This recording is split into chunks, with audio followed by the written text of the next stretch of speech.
Boa tarde, boa tarde, boa tarde. A pessoa que vai fazer boa noite, a gente está acostumado, mas não se engana de onde a gente está. É boa tarde mesmo. Hoje é sábado, estamos começando um Desistir Jamais, porque a gente não desistiu. Mas fica dentro do peito da gente aquela grande pergunta: pô, isso aqui é um país sério? Por que essa eleição não foi anulada? Com tantas provas que surgiram lá do USAID. Interferência? Não, tem que esperar mais alguma coisa. Que interferência é essa? Segunda coisa, se aqui fosse um país sério, aquela delação do Cid, que a gente viu com o ministro torturando ele psicologicamente, dizendo que ia prender a filha dele. A tua filha vai ser presa! Esse ministro já tinha caído. E o ministro está lá. Não, ele vai pedir... O homem já não dá mais nada, ninguém mais quer respeitar o cara. Está difícil, está complicado. Que país é esse, porra, meu Deus, cadê? Falta que homem, macho, para ir lá fazer as coisas? Meu Deus. Lembrando o Collor, falta o homem com aquilo roxo? Pelo amor de Deus, que coisa! O que está faltando para esse país? Bem, hoje é sábado, eu decidi fazer um programa 4 horas, são 4h30, quase 5 horas da tarde. Desculpa, minha mãe hoje aqui deu trabalho, até agora não acabou de almoçar, começou a almoçar meio-dia. Mas tem que ir lá, dá, convence aí, come mais um pouquinho. Tá difícil, mamãe hoje está travando, eu até não querer mais, mas estamos aqui para fazer e cumprir o que falado. Eu estou trazendo para vocês uma entrevista do Eduardo Bolsonaro para o Jordan Peterson, ele lá nos Estados Unidos, um podcast, tem 2 horas, quase, só 1h50 de entrevista. Espetacular. Porque ele vai falar não só do problema da caixinha mágica lá que a gente não pode falar, e ele fala no ar, não podemos falar. E quando ele fala no ar, o apresentador vira para ele: pois é, eu recebi o aviso que eu não poderia tocar nesse assunto na entrevista. Então, palmas para o Jordan Peterson, que teve a coragem de tocar no assunto, palmas para o Eduardo Bolsonaro, que sempre soube como falar desse assunto, do que aconteceu em 2022. E ele conta histórias sobre a campanha do Bolsonaro. Cara, é imperdível. Sabe o que eu vou fazer? Eu vou botar isso aí como ponto de vista no Instagram, em 2 partes, para poder passar, porque 1h50 não dá. Então, uma parte de 55 minutos, outra parte de 55 minutos, e aí a gente vai, né, fazer isso rodar, isso funcionar. Entenderam? É isso aí que está na minha cabeça. Vamos lá, botar a abertura do programa, daqui a pouco eu volto para contar mais coisa para vocês.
Eu tenho que voltar um pouquinho, porque senão o código QR não sai.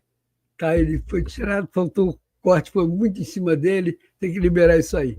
Falando para você, do meu lado tem um link, do lado do link tem um código QR, melhor ainda. Tanto faz você entrar pelo link como entrar pelo código QR, você vai para uma plataforma que estão todos os nossos canais.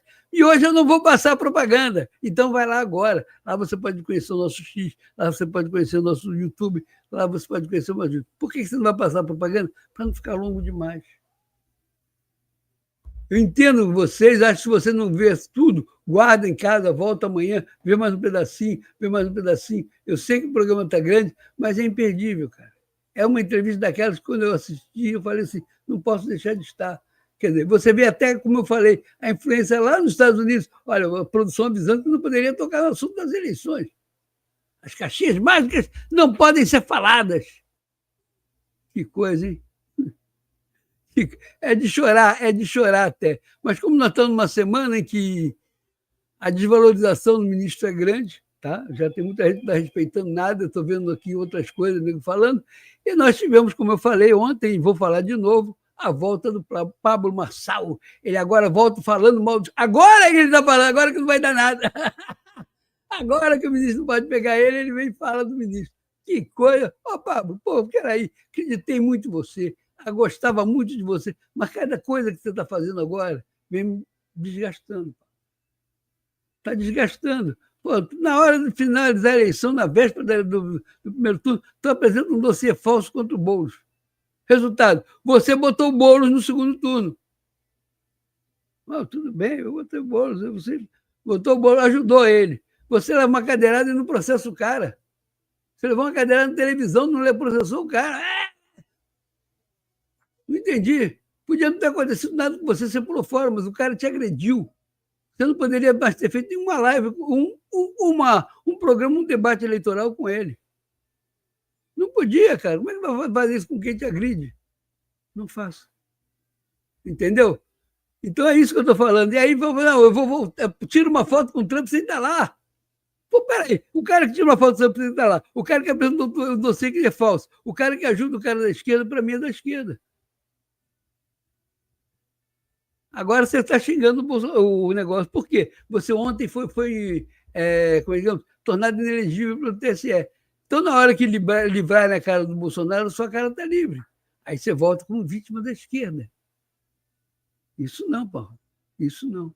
Acredito em você, acho que você seria capaz de muita coisa. Vítima da esquerda, não. Isso não é. Mas nunca foi. Você está procurando. Infelizmente, tem que falar isso para você e deixar isso aqui registrado para todo mundo ver. Tá? Vamos nós, deixa eu botar aqui no pequenininho. Aqui, o grande. Eita. E aqui, ó, só para vocês verem. Aquele programa Ponto de Vista. Você entenda o problema, essa entrevista vai ser dividida em duas. Passado com esse tema que foi o programa Ponto de Vista, para quê?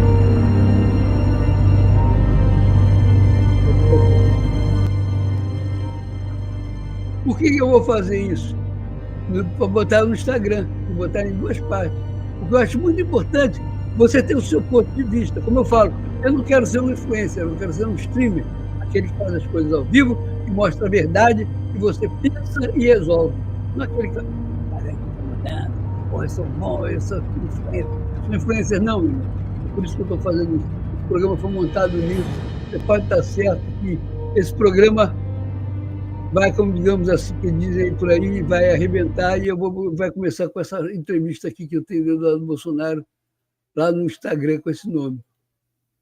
Tá? Sou capaz até de botar ela assim no Odyssey, em duas partes, para você poder entender, para poder puxar para os outros canais. Tá? Bem, tudo bem, hoje não tem propaganda. Mas aí eu vou falar dessa pessoa aqui, peraí, eu não vou soltar ainda, não, tem que só trabalhar. Pronto, está travado. Está aqui. Do meu lado, a ex-juíza, né, porque ela não é mais, é Ludmila Grilo. Ela escreveu um livro chamado O Inquérito do Fim do Mundo. Fez muito sucesso nos anos 20, 21, só dava ela. Aí, o que aconteceu? O Supremo a processou. Ela perdeu o cargo de juíza e ela teve que se exilar nos Estados Unidos. A história dela é simples. E ela tem um programa na televisão chamado TV Injustiça, televisão não, desculpa, no YouTube, aliás, lá fora passa em canais da TV a cabo. Tá? E esse TV Injustiça, ela fica mostrando que é justiça. Ela fez uma análise de toda a denúncia contra o Bolsonaro e falou coisa ruim. Mas no meio ela fala essa frase aqui, que eu estou trazendo para mostrar que está havendo... nós vamos ter aqui um dia 16, nós temos que ir para a rua. Por que nós temos para a rua? Eu vou mostrar para você primeiro. Tira a juíza um pouquinho, depois eu volto com ela. Fala aí, meu filho. O que nós vamos ter 16 na rua? No próximo 16 de março, domingo, manifestações por todo o Brasil. Eu, Silas Malafaia e outras lideranças estaremos em Copacabana, Rio de Janeiro. A nossa pauta, liberdade de expressão, segurança, custo de vida e fora Lula 2026 e anistia já. Eu peço a você que vai participar em outros municípios, procure saber qual é a pauta e quem estará organizando esse momento. Uma boa sorte a todos e até lá, se Deus quiser.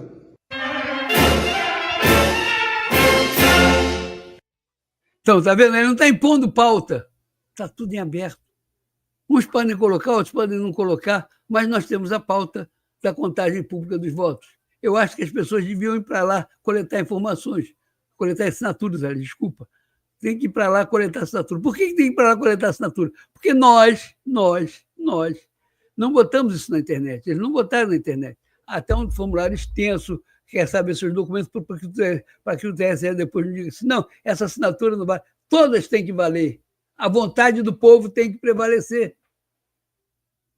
Por isso esse abaixo-assinado fora da internet, por isso esse abaixo-assinado presencial, por isso esse abaixo-assinado para dizer assim, não, esse aqui estava lá de brincadeira, nem sabe o que assinou, não. Você sabe o que você assinou, você sabe o que você está fazendo. Então, no dia 16/3, toda a direita, toda pessoa que é de direita vai ter que estar na rua, fora Lula e outras pautas.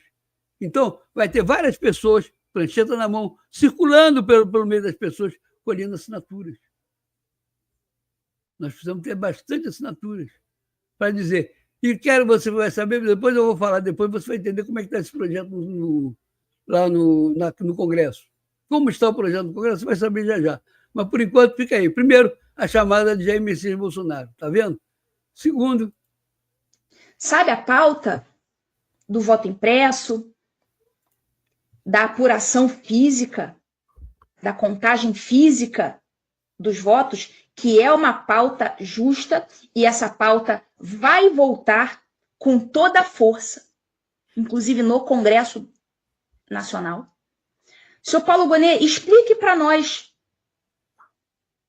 se o tal do golpe não aconteceu, o Lula já tomou posse, se já está tudo normalizado, por que esse discurso continua?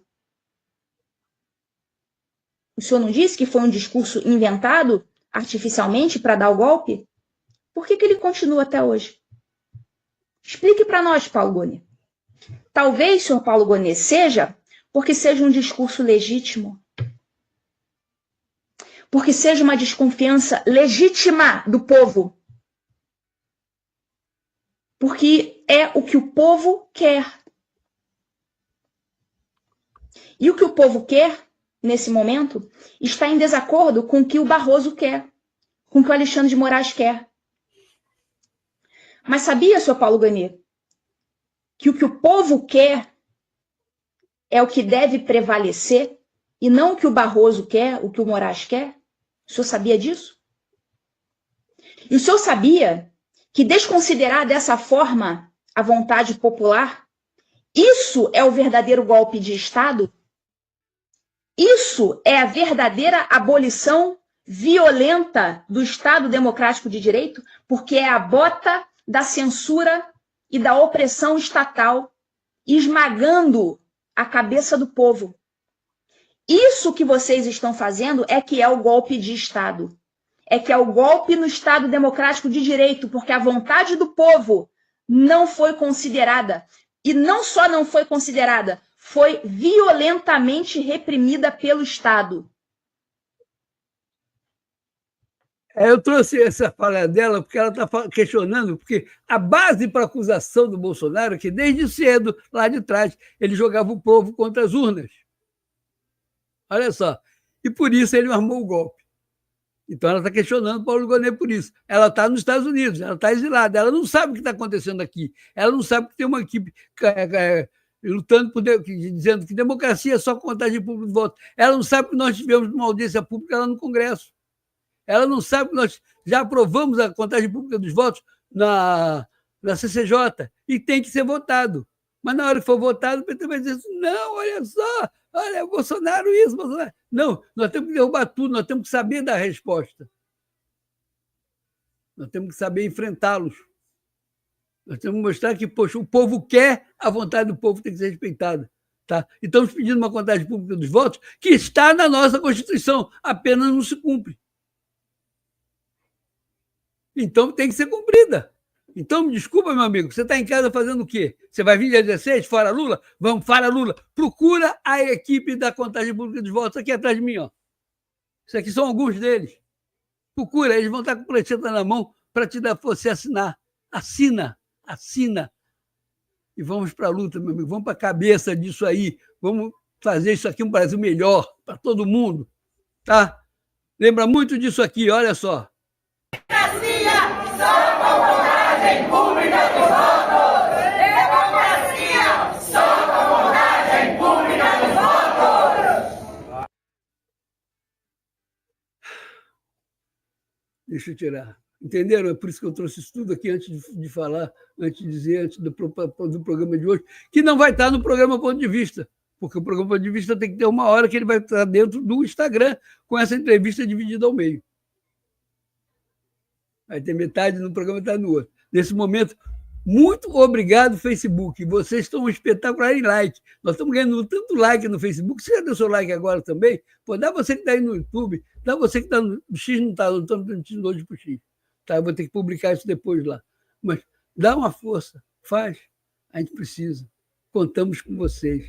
Tá bom? É isso aí que eu tenho que falar tudo sobre esse programa. Agora eu vou te apresentar a entrevista, o podcast do Jordan Peterson com o Eduardo Bolsonaro. Prepare-se que eu vejo se você não sabe a história toda de 2018, você vai saber agora. Por quê? Porque ele começa a contar lá atrás, quando o pai dele começou a viajar. E porque quando chegou em 2018, o povo começou a chamar ele de mito. Ele era o mito para acabar com a esquerda, ele era o mito para acabar com a mentira, ele é o mito para fazer tudo isso aí que está aí de ruim. Vai tudo embora. E a gente vai conseguir essa contagem pública dos votos, sim, com certeza. Precisamos ter eleições limpas e transparentes. Tá bom? Vai aí com vocês, Eduardo Bolsonaro, com o Jordan Peterson nos Estados Unidos. Está traduzido, está legal, está bonito, está bacana. Presta atenção, se não puder ver tudo hoje, que vai demorar, vê um pedaço hoje, outro pedaço amanhã, vê outro pedaço amanhã, depois vai vendo. Agora, não deixa de ver essa entrevista toda. É imperdível. Tá? Fala aí, Eduardo Jorge.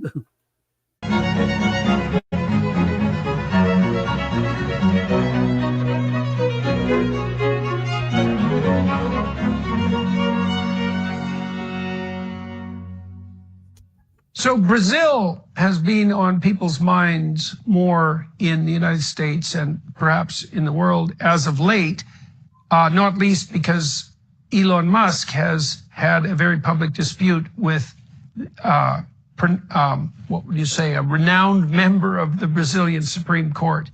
And that has a multitude of implications for the battle between free speech and government regulation and ideological control across the world. Now, I had the opportunity today to speak with Mr. Eduardo Bolsonaro, who's a congressman in Brazil and who's also the son of Jair Bolsonaro, who was the president of Brazil, who's ran an unorthodox campaign, mostly on social media, and became president for a 4-year term.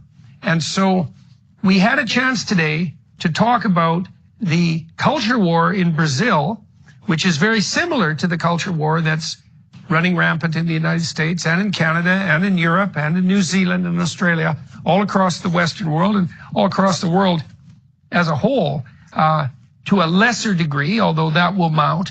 And we delved into, well, the political structure of Brazil, the political landscape there and how it's shifting as a consequence of the social media revolution. We spoke a fair bit about the background to the dispute that Musk is having with the Brazilian Supreme Court. And we outlined the implications of that dispute for the battle between free speech and government regulation and ideology, as I said, across the world.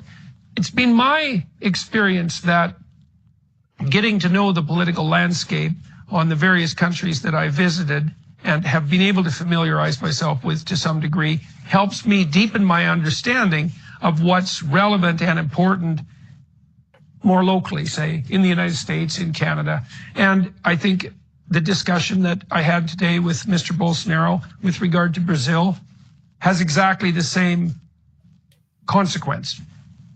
There's something deep at work in the world at the moment, and you can see it reflected everywhere. And the more places you analyze it, the more positions you can analyze it from, the more the contours become clear. And so You can walk through this discussion with us. You'll learn more about South America and Central America. You'll learn more about Brazil. You'll learn more about the political landscape in general and about the culture war. Specifically, you'll have some new light shed on the battle between Musk and X and the Brazilian Supreme Court, and you'll walk away smarter and more informed. So that's a good deal. So join us for that. Well, Mr. Bolsonaro, thank you very much for coming in today. I was recently in South America. I spent a few days in Brazil. That was extremely interesting. And one of the things that dawned on me when I was there, although I knew it a bit before, was that many of the issues that are relevant on the culture war front in North America and in Europe are equally relevant in South America and perhaps particularly in Brazil. And so I guess we should, and so that's why I thought, at least in part, that a podcast like this would be useful and interesting. Also, there isn't a tremendous amount of attention paid to South American issues in the North American press, or in the European press for that matter, and that's probably not how it should be, all things considered. And I thought, well, because of that, it would also be useful to bring people some more information about South America, the political situation there, and again, more specifically, Brazil. So, but I think we'll start with a bit of a personal discussion. Let everybody know, well, who you are and what you're doing in Brazil, and talk about your family and recent Brazilian history, and then we'll expand out from there, I think. Sure. First, it's a great honor to be here with you, Professor. Sure, after your trip to Brazil, you know that Brazilians usually love you because your courage and your background, the issues about Canada, even that made you to move yourself to US. We have the same problem in Brazil.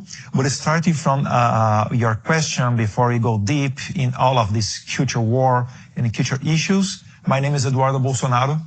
I'm 40 years old. I have two kids, one of 4. My daughter, she has 4 years old, and I have a boy of 1. I'm very well married with Eloisa, who let me to be here. And I'm the 3rd son of the former president of Brazil, Jair Bolsonaro. Before talk about the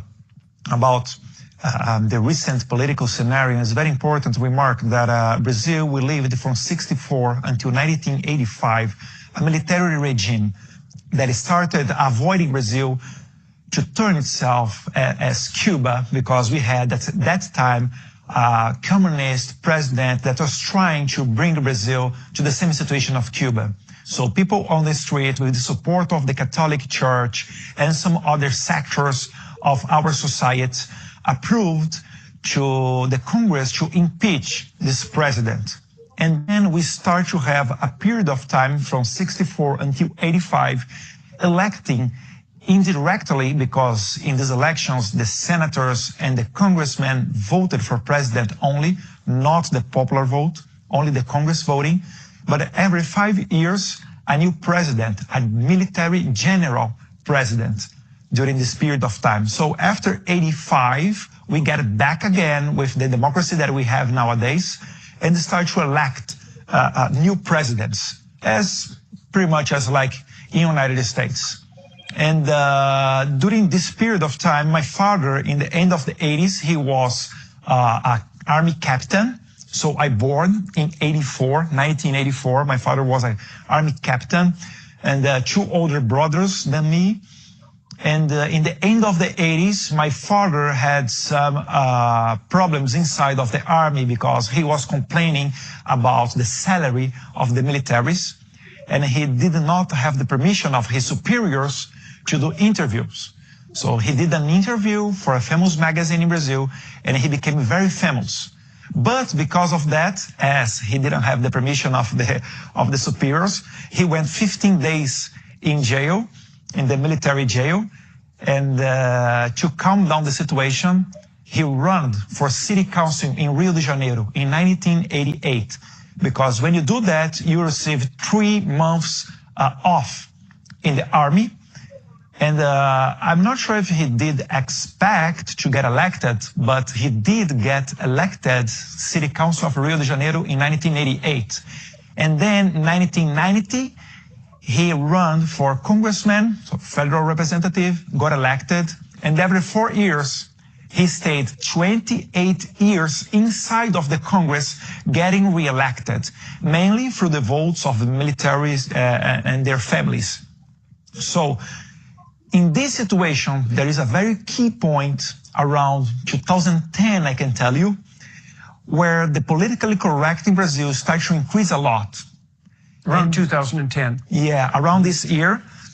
And my father, he did an interview, and it got, I think it was his first viral interview on internet, where he's talking about a situation in a jail in Brazil. There was a jail in Brazil. The name of the jail is Pedrinhas Jail.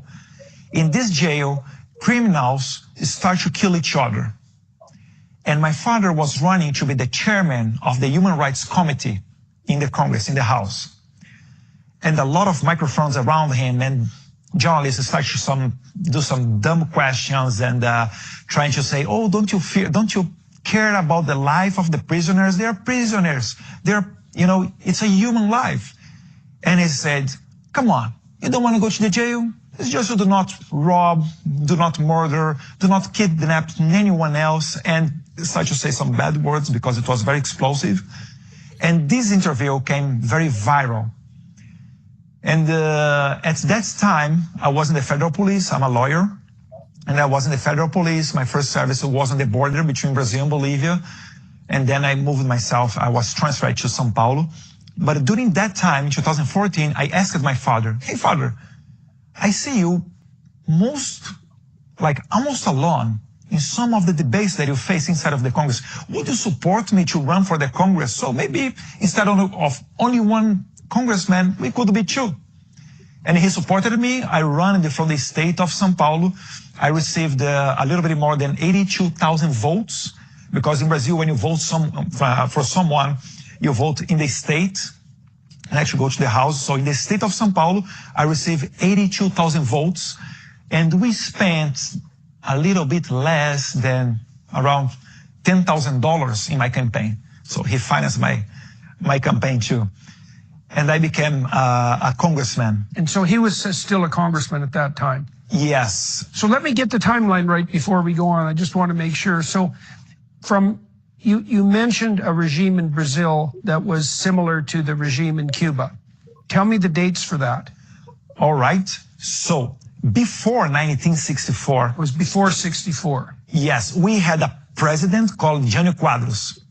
After 7 months in the presidency, in our White House, he resigned. And there is no reason for that. It's a very funny chapter of our story, because when he resigned, he said that forces outside of the earth, like kind of aliens, there was a kind of a threat against him, and that's why he resigned. So, well, that'll do it, you know. But then his vice president was a huge communist guy, and he was started to talk to end with the private property, get the farms and get the land of the farmers and send it to the people. You know, this kind of issue, very strong at that time. And regarding that in Cuba, the revolution is 1959. Right. So we are talking 5 years after that. And so he was thinking the way it's to turn Brazil into a communist country. And the major part of our society didn't want that. So the National Association of the Press, Catholic Church, farmers, militaries for sure. So we start to have a lot of huge protests, more than 1 million people in Rio de Janeiro, for example, on the streets, asking that the militaries should not let the Brazil turn itself as a Cuba. And so the Congress on April 1st of 1964, the Congress said, if the president do not come to the capital in Brasilia, he was in a trip in China. If he not come back to Brasilia, to the capital, we are going to declare that the presidential chair is vacancy. There is no one in the presidential chair. And we will open for a new election. So this was after the gentleman that you described had resigned because of Yes. this interference with from external forces. Yes. Okay. And the Congress elected, a couple of days later of that, the Congress elected the first general of this period of time in 64. The military said that they would give back the power to the civil society very quick. But after almost 2 years, we start to have radical left groups bombing airports, kidnapping airplanes, and even the U.S. ambassador was kidnapped during the 70s in Brazil. So with this atmosphere, the military said, all right, we cannot give you back the power because you have a lot of instability, so we are going to rule the country from now on. And they stayed there for 20 years. Okay, and that was the time during when the president was nominated by the Congress. Yes. And Congress and the court, and not the people. Yeah, only the Congress. The Only the senators and the Congress. federal representatives vote for president. And how did Brazilians generally react to that form of government from 64 to 85? It's half and a half, I can tell you. Some of the people, they miss this period of time because it's a period of time that, for example, the murder rates of Brazil, it was almost the same level of the United States. We developed a lot our economy. We became number 44 economy of the world to top 10 economy of the world. It's a period of time that we have the huge infrastructure buildings as the nuclear using of Angra dos Reis, the hydroelectric using of Itaipu, that it was the hugest, the number one, the biggest of the world. Now China, they had one bigger than ours. Roads all over the country. So they really reduce the corruption, invest a lot in the infrastructure of the country. And during a period of time, we had a lot of prosperity. But in the 80s, the economic crisis, mainly coming from the oil crisis from the Middle East and the increase of the prices and some other issues, Brazil stopped, stagnated in the economy. And the political pressure to give back the opportunity to the people to vote, it was increasing. So there are two generals that were president in the end of the 70s and beginning of the 80s. What they did is, first, in 79, they give amnesty to all of the radical left-wing groups, that kidnapped the U.S. ambassador, that killed some militaries, even foreign militaries in Brazil, to everybody go back again to the country and trying to pacificate the country and give it back. It wasn't necessary, shooting or killing other people. The military said, okay, the president at that time, João Figueiredo, it was a military general. He said, okay, we are going to give back the permission of people to vote. Is that what you want? I will give you back this permission. But he warned, you are going to miss the time that we were here in the capital because we care about people. This radical left, they are going to take power. They are going to make you suffer. And I hope, God, on the day that you are going to ask the militaries again to take the power again, let's see what happened. We say that this is the prophecy of the president Figueiredo. And after, 30 years after that, we are in this situation that we have nowadays. So a lot of the Brazilians who lived that time, not the Brazilians who know about press articles or left-wing professor that they have in the university or in the college. So part of the Brazilians, they miss this period of time. Some others think that it was very bad because you have censorship, you have the state killing people, and people who were exiled outside of Brazil. So I could say it's 50-50 in my opinion. And so it seems reasonable to presume that the political spectrum in Brazil for many, many decades has been much more polarized, right and left, than is typical in the United States and Canada, in Europe, that there's more activity on the radical left and more activity on the right. Is that a reasonable way of looking at it as far as you're concerned? The left, they are a minority that speak louder. Why do they speak louder? Because they control the press, they control the unions, they control part of the politics. And on the right side, on the side that I consider myself, the conservative, or better, on the non-left side, we don't have even a political party. We don't have a university or college. You don't have union. You don't have a think tank. If you look to U.S., for example, since the 70s, you have Heritage Foundation think tank, you have CPAC, you had Ronald Reagan, you have some leaderships that are very and conservative sides. So in Brazil, we are starting to build that. What about the ground. military in Brazil? Like, is it right-wing fundamentally? Most of them, I say yes. Okay, Yes. is it reasonable to say that the right in Brazil has the military and the left has the institutions that the other institutions that you described? So in their particular opinion, but the military, they do not go to politics. After 85, what happened is the left, as they control the media, mainly the media, they start to demonize the militaries. So during the 80s and 90s, you don't have a politician say, I'm a right-wing politician. This was almost forbidden. The sense of democracy in Brazil that we had, it was the PT, the Labour Party, which is extremely left, communists, like I can tell you, AOC, Bernie Sanders. It's the same kind of people that have a relationship with Lula da Silva and people from their party in Brazil. And the Social Democrats, which is center-left. This, we thought, it was democracy. I see. But then when my father started to appear in the national scenario, no, they say, oh, wait a minute. This is not right. Right is Jair Bolsonaro or more to the right here. So we changed the spectrum of Brazil. And it's that sense, it's so true what I'm talking, because in the previous election, you had the Social Democrat, Geraldo Alckmin, running for president. He was calling Lula da Silva from the Labour Party as a thief, as a criminal. Now, guess what? The vice president of Lula da Silva is this guy, Geraldo Alckmin. And they don't even have a shame because of that. So my father, it was disruptive. It's like, you know, the king is naked. My father was the one saying, oh, the king is naked.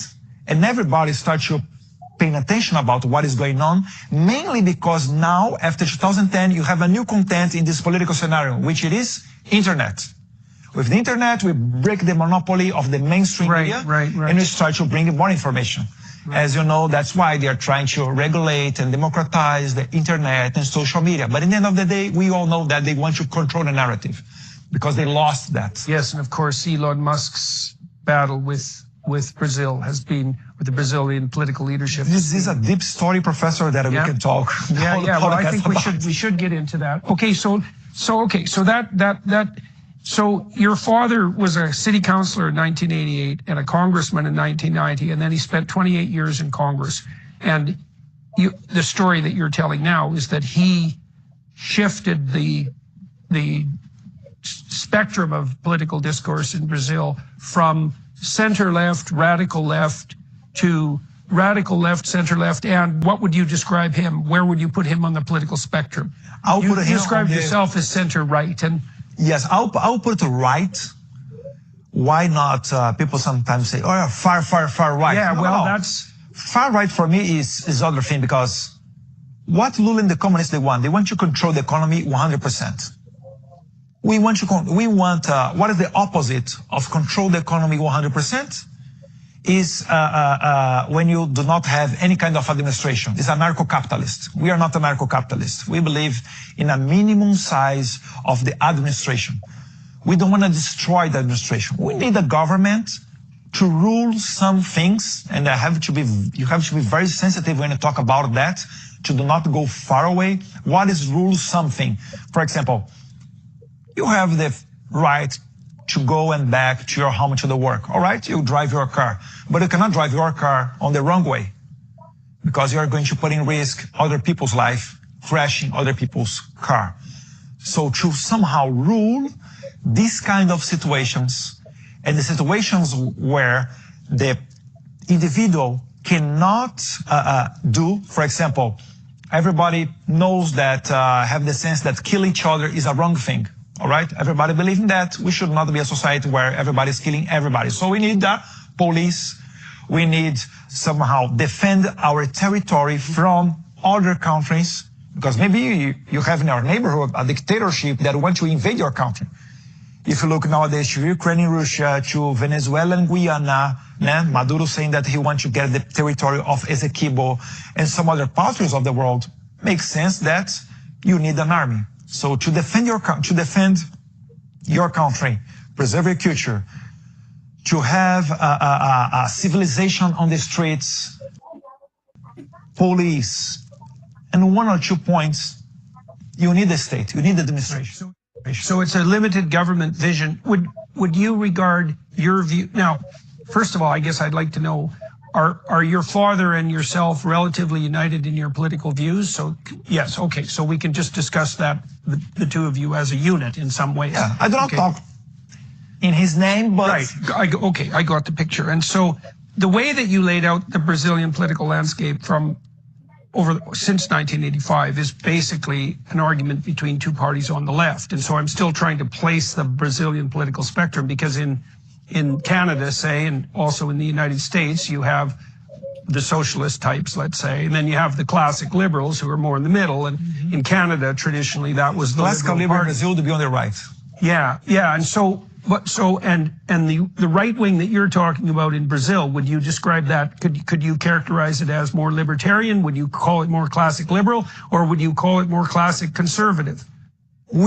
I consider myself classical conservative. Okay. But I'm very friend, for example, of the classical liberal when you talk about economy. Because if you go to Brazil and you say, I'm a liberal, they are not going to link you with the left. They're going to link you with the right. Okay, because that's what I was wondering. Liberal here is people who want to control your life, control the free speech on social media, want a huge administration, increase the taxes. Right. Liberal here increasingly means progressive, right? And that means left. Liberal in Brazil is free less market. Taxes, free market. Yeah, okay. And the difference between our liberals and me, who in the position of conservative, it would be about maybe drugs. They want to have a more flexible rules about drugs. I'm against to open, to have more flexibility on the drug law, for example, the regulations.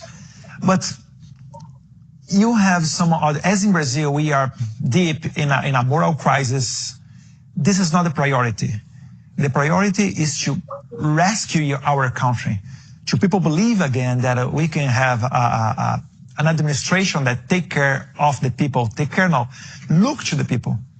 Because the current president, what he's doing, he's increasing the taxes, travel all around the world. Like the first year of Lula da Silva as president of Brazil, he spent more than 2 months outside of Brazil, spending a little bit more than $200,000 daily when he's traveling outside of Brazil. He's staying in the most expensive hotels, and when he come back to Brazil, he starts to tax people. We have, for example, usually people in Brazil, when you buy something, mainly from China, and it's less than $50, the product that you are buying, you do not pay any kind of tax and usually poor people or middle class, they do that.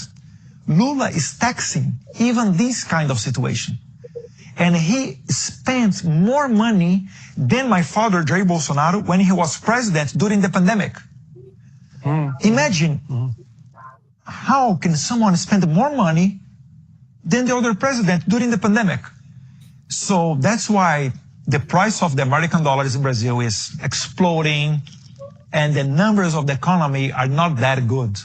Still, Lula da Silva, he had a situation where he's receiving a lot of benefit from the previous administration because we privatized a lot, we reduced a lot of taxes, we became the number 4 in the world when you talk about receiving foreign investments. We're doing very good. It was the first time in history that Brazil, we had less inflation than the United States because we had a classical liberal economy ministry called Paulo Guedes, who received 100% of autonomy from the president, from my father, to do his work.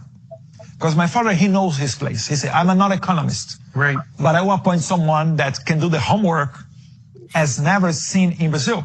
It was the first time since 1985 that we had a liberal, a Chicago boy, in the Ministry of Economy,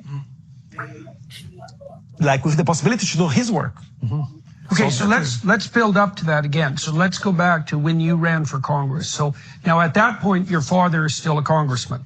Okay, yes. So take us through the story from there. All right, so keeping this story, in 2014, I was elected, 82,224 votes. And in my first term, I was looking to my father, increasing his popularity, going every place in Brazil, usually on Thursday, he traveled to a different state, coming back to the capital in Brasilia on Friday. So traveling every week, almost every week, all around Brazil. Still as a congressman. Yeah, still as a congressman. What's making him popular? At that, why is he popular? Like what? Because he's a congressman. He's obviously distinguishing himself from other congressmen. What's he doing differently that's attractive? Stepping outside of the politically correct. Oh, yes. Okay. So when someone says that you are racist, so, okay, why am I racist? I do not support affirmative action for black people because in Brazil, since when the Portuguese arrived in Brazil in the year 1500, they start to mix with the Indians, then the blacks, and we are all mixed. You didn't go to Brazil. You can look to someone and say, oh, you look European, you look Latin, you look Indian, you look black. We don't have this issue as strong as you have here in the United States. So if you consider, if you vote against affirmative action for black people in Brazil, because we will have black people very rich in Brazil, they say that you label you as a racist. For example, there was a bill in Brazil that if you look for the bill, you can clearly see that pastors could go to jail if they read part of the Bible. Is it fair? No, this is unfair. So when he positioned against this kind of bill, people say you are homophobic. But in the end of the day, going to why it was so important he travel all around Brazil? Because when you go to some states, they have a local press and they do not receive public money. So when you talk in a radio, you're talking with a maid, with a trucker driver, with, regular common people. Or directly. And they listening to Jair Bolsonaro, they say, this guy is not crazy. He's not the crazy guy that CNN tells me that he's crazy. This guy, I agree with him. So when the election came on 2018, aside of this work, also with the increase of the internet, smartphones, social media, my father became a phenomenon. It was fashion, support him. And thanks God, the left, the establishment, they were all the time saying that he was so ridiculous that he would never be the president. But he became elected in 2018. And at that time, I ran for my first election. Did he know when he was starting to speak more broadly across Brazil early on? Do you think he had visions of the presidency at that point? Like, was this a... Yes. You do? Yes. I do. So that was an ambition. And when... The right feeling is he was fed up with the Congress. Like, you are only one in the middle of 513 federal representatives. You don't have the power to do whatever you want. You can do bills, but to approve a bill is very different. He was looking a radical left-wing administration ruling the country, deeply into corruption scandals all the time. And he started to think, if Dilma Rousseff get elected, re-elected, Dilma Rousseff is a former president of Brazil, same party of Lula da Silva, the current president, Labour's party. If Dilma Rousseff, who cannot connect one phrase with other phrase, pretty much the same opinion that people have from Kamala Harris here, why not me? And my father, he's really hardworking, really hardworking. Still nowadays, he's almost 70 years old and he's every time traveling, every time. I really admire him because I don't know if I'm 40, if I could have the same energy of my father to do all of the work that he does. So he started to think, if Dilma Rousseff did that, why not me? Why I can't be the president?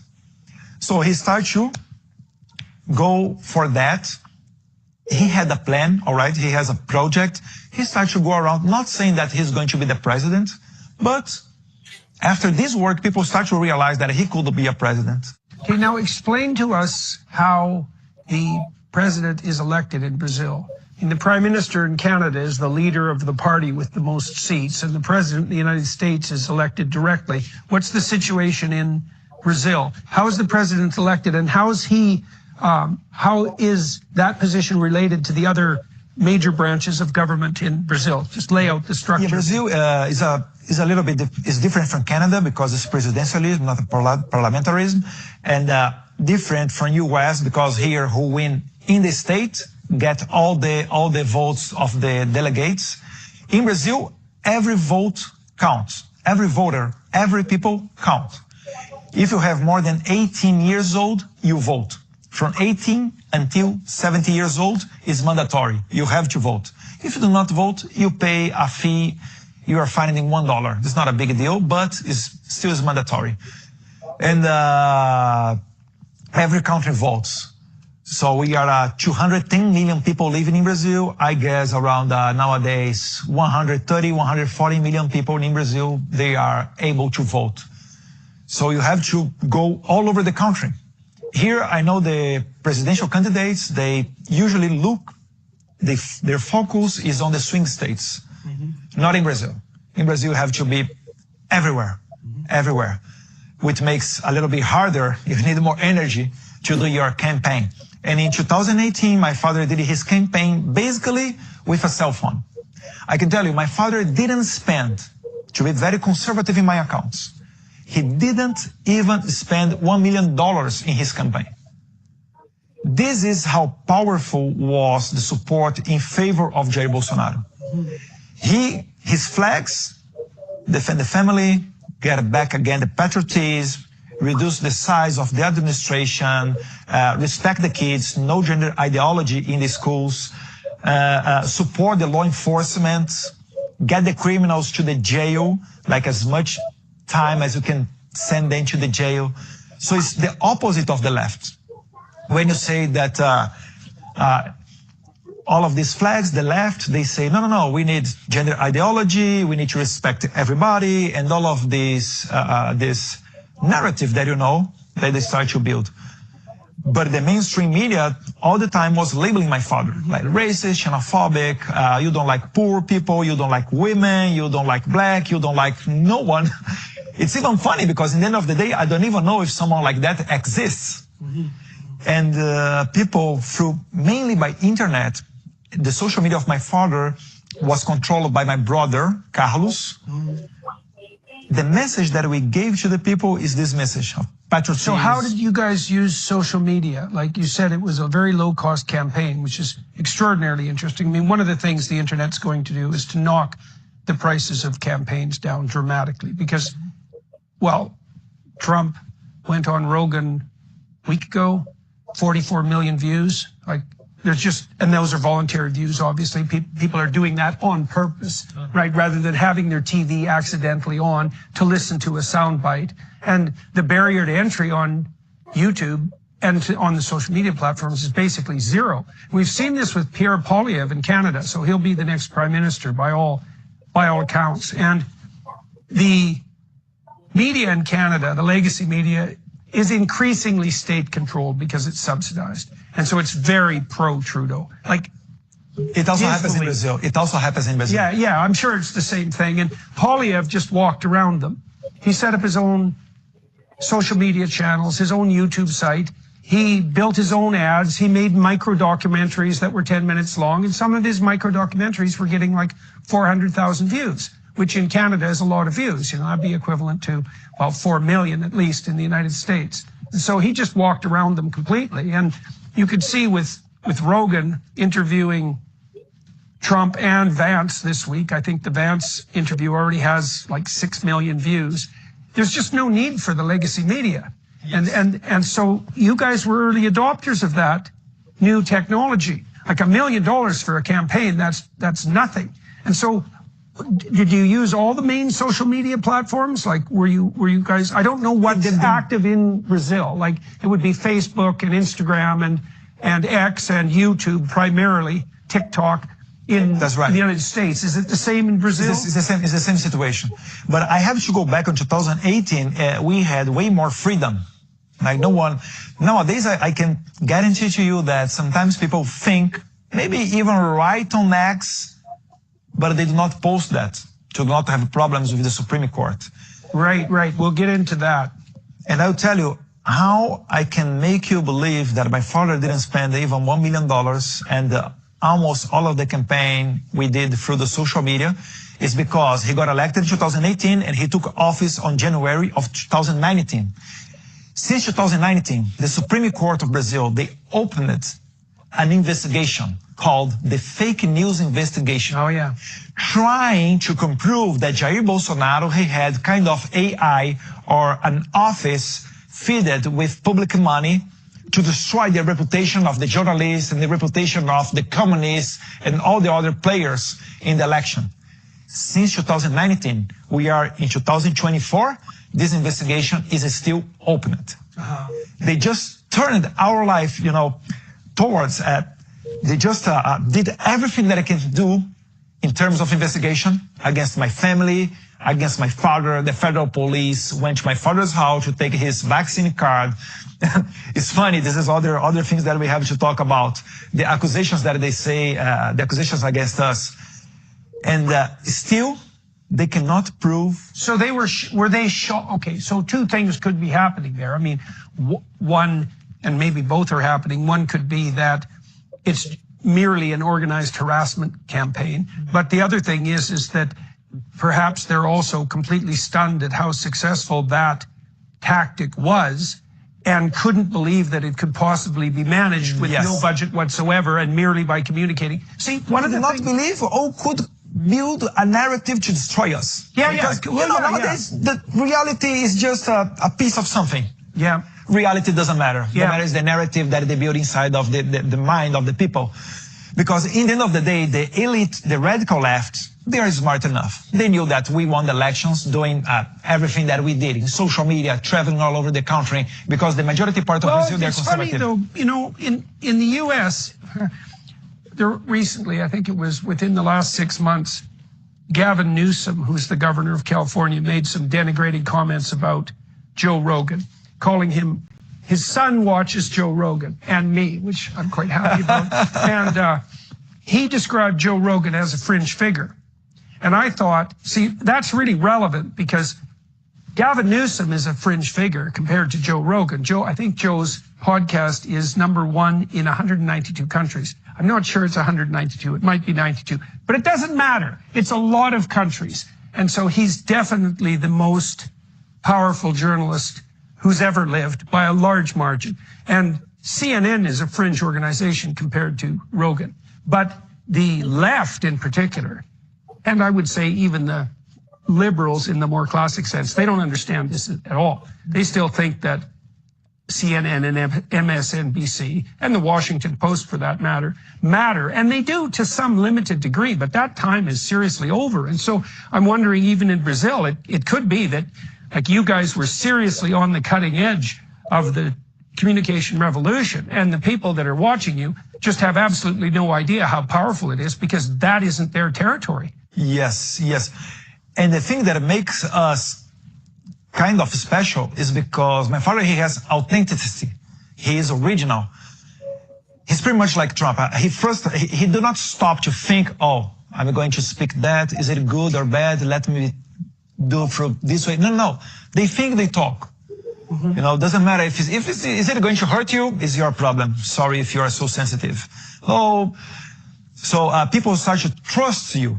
You open a live streaming, like, I remember that when a news scandal against my father, oh, he's a racist, oh, he's this and that. When something show up, the first thing that he does is open a live streaming and start to talk about that openly. Mm-hmm. That's why people trust on him. Mm-hmm. All the other politicians, before a speaker to do an interview, the first thing that they do, they go to someone on one of the assistants, you are from the market. Should I say that? Right. Am I going to earn more votes saying this or that? Yeah. And then they call the press for a conference and do a beautiful speech. Mm-hmm. So we are on the other way.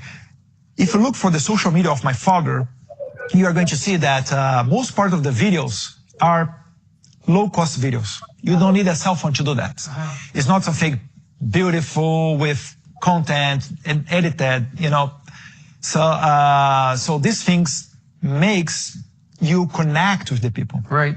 For example, one of the things they always try to say is that, oh, Jair Bolsonaro, he's not Rumble. Like he wear soccer team jerseys to pretend to be someone popular. Uh-huh. But my father is the same in front of the cameras and behind of the cameras. And in the end of the day, people realize that. There was a very special case when he was president, right in the beginning of the pandemic, where you had people on the beaches of Rio de Janeiro getting arrested because the whole city was in a lockdown, very strong lockdown. So it was forbidden to you get out of your house, basically like that, like in Canada. And you have some videos of 1 or 2 ladies on the beach and the cops going there to arrest these people.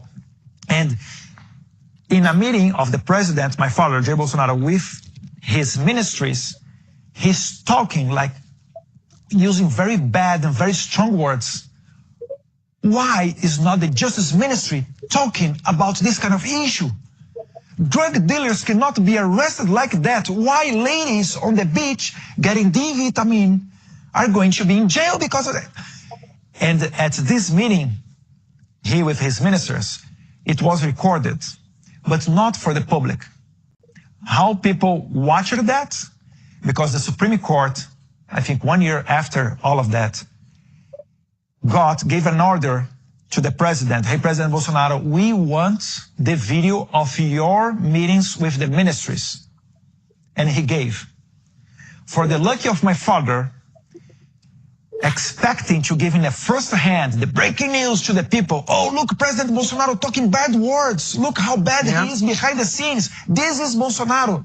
CNN broadcast the video live before see that. And in fact, you have my father talking bad words for the Justice Ministry to some of the people like around him in our White House. You know what? People loved. People just loved. People said, Bolsonaro just got reelected because of this video. Because people see that this is the president that I voted for, defending people. Come on, who judges think they are? Who you think the cops think they are to arrest some ladies on the beach? I went because I remind that day I was in São Paulo and I do surf. I went to the sea to surf. And people came to me, other surfers came to me, oh, Bolsonaro, because I'm also a federal congressman. Bolsonaro, your father, he's the best.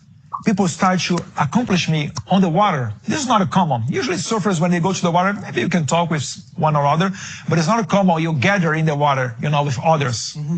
So it was proving that Bolsonaro is the same one in front of the cameras and behind of the cameras. It's another thing that's very interesting about the social media landscape. I mean, I know a lot of the main players, obviously, who are pioneers, particularly in YouTube, particularly in the podcast domain. And all the ones that I know are the same in front of the camera as they are off.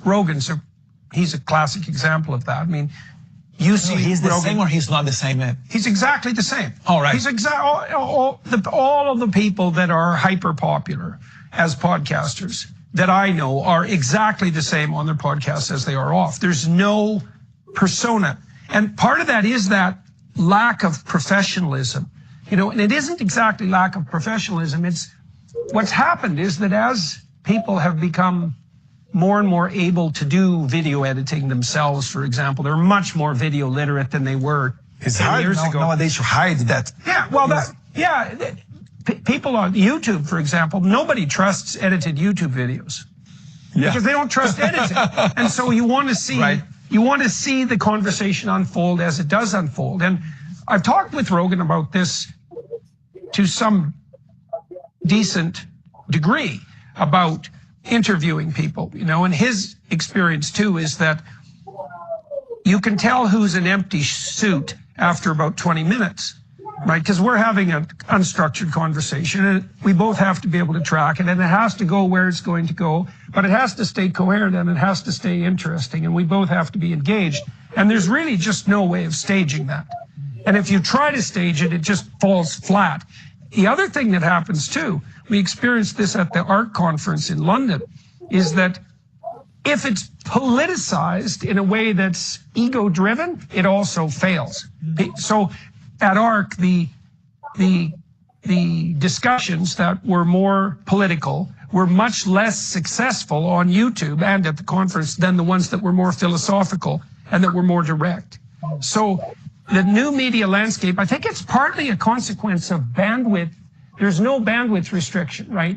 So I mean, 20 years ago, a minute on network television was extremely expensive. And so everything had to be crafted and edited and produced. And now there's no bandwidth limitation whatsoever. So none of that's necessary. And it's also the case that people have a much longer span of attention for listening than the TV types presumed. Now, they presumed that partly because they were concerned with bandwidth and trying to conserve time. But then they kind of thought that, well, people only have a 30-second attention span. It's like, no, it turns out that people have a 3-hour attention span, no problem. And of course, Rogan, above all, demonstrated that. And so, okay, and so your dad, and he did the same thing that Polyev did, essentially, and maybe earlier, about the same time, really, because Polyev was starting to work directly to social media at that time as well.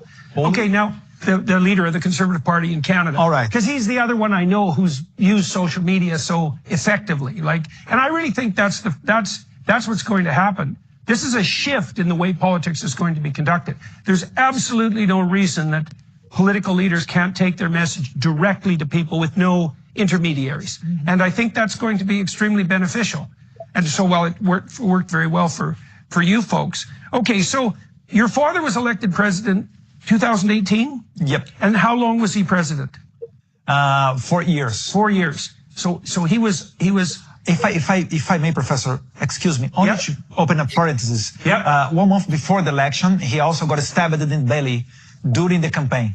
This is a very important to say because he was almost killed by a former member of the Socialist and Liberty Party, PSOL. This party in Brazil is radical left. They are connected. They have a lot of pictures and trips here to US to have meetings with AOC, Bernie Sanders, and this kind of people, who is the left, radical left part of the Democratic Party. The name of the guy who stabbed my father, his name is Adélio Bispo. My father was on the streets campaigning, with a crowd of 20 or 30,000 people around him in the city of Juiz de Fora. One of the securities of my father put a hand on his shoulders. So you have videos on YouTube everywhere. And the guy came with a knife, jumped and stabbed my father, twisted a little bit, and the knife got into the belly of my father 15 centimeters and cutting some parts, his intestine. At that time, in the moment that it happened, you could not see too much blood. You can see that there was a cut, and their securities ran to a hospital with him. In the hospital, the doctors identified that he was with an internal hemorrhage. He lost about 2.5 liters of blood.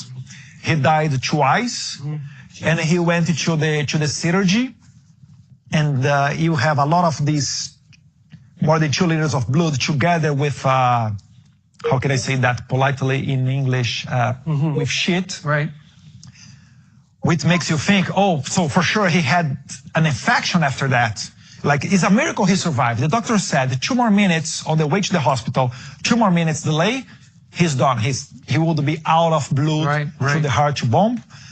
When he arrived in the hospital, in the emergency, he had exactly the medical specialist required for this kind of situation, which is very rare in Brazil. He has a gastro medical doctor for that part. The securities of my father also, they know exactly the way to the closest hospital. So the driver was a local that knew the fastest way to arrive in the hospital.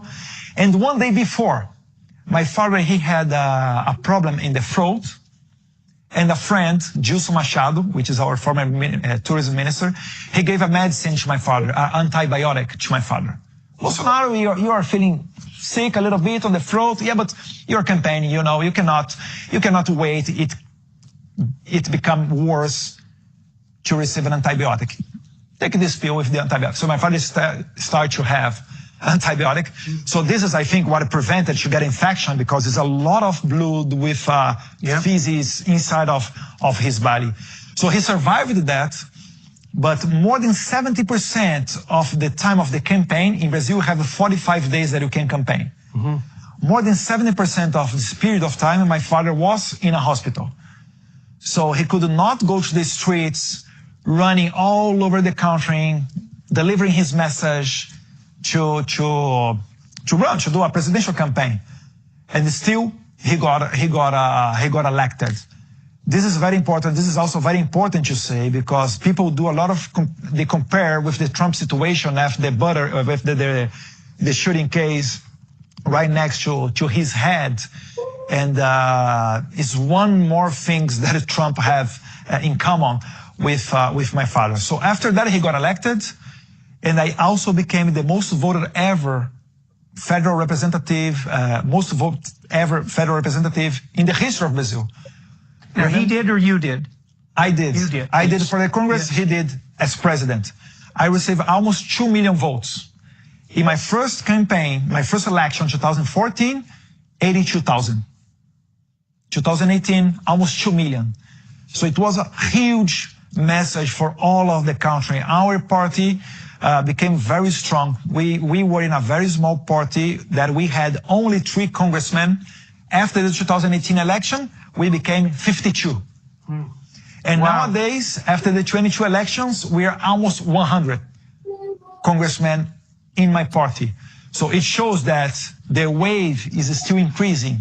You know, it's not, oh, Bolsonaro lost the election and, okay, the movement is over. No, no, no, the movement is still strong.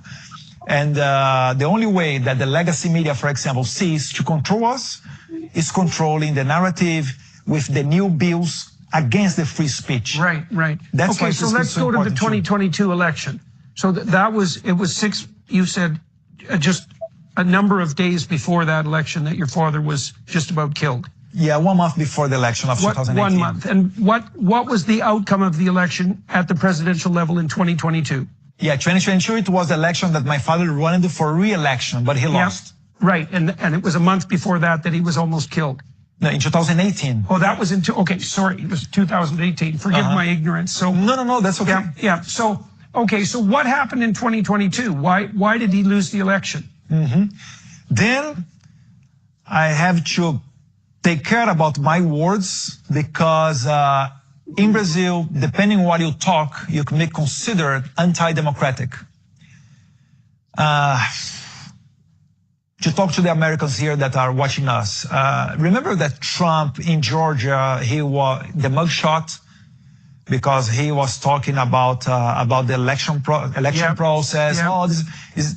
But you have a bunch of videos of Hillary Clinton and some other people from the Democratic Party saying that they do not trust in the election. Maybe the 2016 election wasn't 100% trustable.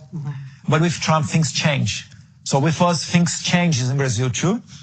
And we have a target on our heads. So I have to take care about what I'm going to say to do not have problems when I come back home. In 2022 elections, there are 2 theories. One theory is the machines that we use to vote, because in Brazil it's fully electronic. You go to a machine developed by the government and you dial the number of your candidate. For example, the number of my father was 22. Our party number is 22. So you want to vote for Bolsonaro, you dial 22 and press the green button. That's it. And then you pray for God that someone in the capital, the bureaucrats, are going to count your vote properly. But you do not receive, you don't have a way to recount that. You don't have a way to audit that. You know, you just go home and that's it. Pretty much like in Venezuela. In Venezuela, they have a similar system of Brazil. And in 2022, I'm not going to talk about... We also have to be careful about discussing such things here, and it's more a consequence of lawsuits. And so I was warned before the interview started to tread very lightly on the territory that we're investigating now. And it seems to me that independently of the reliability and validity of the electronic voting process, these are problems that you just don't have with paper ballots, because there they are and you can recount them. And so to give the devil his due, you can certainly understand that if electronic voting machines had a track record that was as solid as paper, they're more efficient and can be tabulated faster. But the truth of the matter is we don't know anything about this new technology, right? And you introduce a radically new technology into the process that determines your political electorate at your peril, right? And so conservatives know such things, unintended consequences. Okay, so with that aside, back to the election. I'll not talk about this theory, all right? Let's say that our machine is 100% fully trustable. Yeah. But still, in Brazil, who organize the elections, who coordinate the elections, and who judge everything about the elections in Brazil is a court called Superior Electoral Court. I will say only electoral court, referring myself to this court. Who is on the head of this court? Who is the president, the chairman of this electoral court? Is a justice from the Supreme Court. His name is Alexandre de Moraes. On 2022, it was Alexandre de Moraes. This is the name that I would like you to save on your mind, Alexandre de Moraes. This man, he has a personal problem with my father and with our family.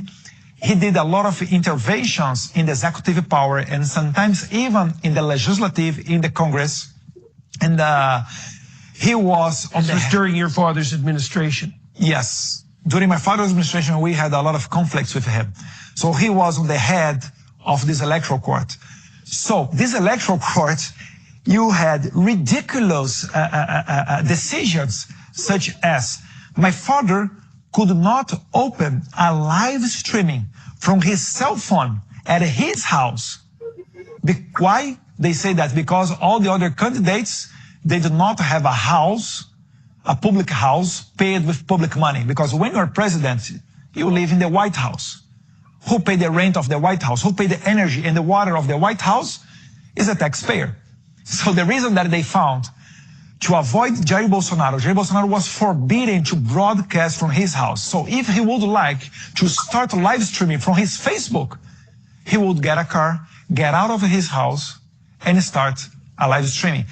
This is a point to show you understand how ridiculous was the decision during this period of time. And more than that, we could not say some words to define our oppositor, Lula da Silva.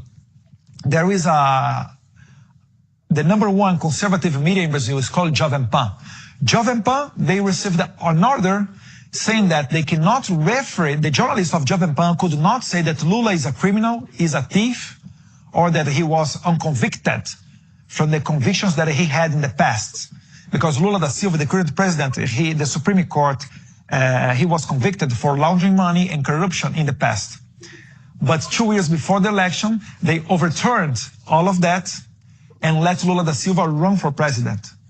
And all of the establishment was in favor of his election, very clearly. So this is how the election happened in Brazil. So I can tell you, even if you believe that our machines that we use to vote is 100% okay, 100% trustable, it wasn't a fair election. Because basically... How close was the margin? My father made 49.1 or 2%. Lula made 49 and 51. Right, so really 2%. Split down the middle, eh? Really close, tight margins. Yeah, well, any election where there's tight margins like that, it's also, you know, you could imagine that even a well-run political system is, what would you say, corrupt 1%. You know, and if the margin is 1%, that makes things very awkward. Yes, and you have some more other things that I could add. For example, the most left-wing states that we have, they were voting even after 5 p.m. on Sunday. Because in our election, everybody go to vote at the same day. The first Sunday of October, you have to vote from 8 a.m. until 5 p.m. All right? After that, it's closed. Anyone else can vote anymore. But in the states where they have the majority in favor of the left-wing politicians, the state of Bahia and some other states from the northeast of Brazil, which is the major part of the Brazilians receive assistencialism from the government to survive. In these states, people were voting 6, 7, 8 p.m. And some million more votes were added in the election. So what I can say, and I cannot prove, to be very honest, Professor, what I can say is, in Brazil, the people who sit on the desks, taking the ID of the people and letting them go vote, most part of these people, they know each other, because they are the same people, election after election, who are there on the sessions, on the electoral sessions, receiving people to vote. So, if everybody is left-wing, if you do not have morals, you are not left-wing, usually politicians of left-wing, they do not care about values or morals, you can say, oh, okay, let's see in the list who did not vote yet, and let's go vote in their names. It can happen. So, if you stop people to vote after 5 p.m., as is the electoral law require us to be, it would be way more transparency, way more trustable our election. I'm telling you that you have a lot of way to do frauds. All of them were used. Okay, so let me ask you a question. I guess, about that my too. opinion. If you looked at your father's administration over that 4-year period, and that was his first foray into the presidency. Certainly, Trump has announced recently that, like your father had a lot more political experience by the time he took the presidency than Trump had. Trump had business experience, but that's not exactly the same thing. But I presume that your family has reviewed the inadequacies, let's say, of your father's first presidency. What mistakes do you think were made? What mistakes do you think were made under his leadership that might have also compromised the election?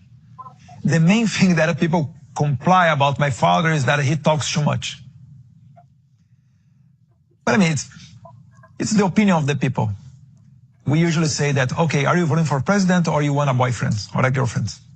You know, he talks too much, but the economy is going good. The criminals are having a very tough time with my father. You know, regular citizens, they are having a better life. You have less bureaucracy. You can take care of your life. You know, a lot of benefits. But the press, all the time, they are doing some kind of notorious scandal because depending on what my father was used to say. Because he has no future. Sometimes getting out of his house, he stop and start to talk with the people, with the press around, and use non-politically correct words. And it became a scandal. You know, in the end of the day, you can affect, talking that so much every day, it affects, you know, people, and maybe you change your priorities. Well, certainly his reputation outside of, you know, I got low resolution. Outside of Brazil is bad. If you go to Europe, people you think that my father is the evil.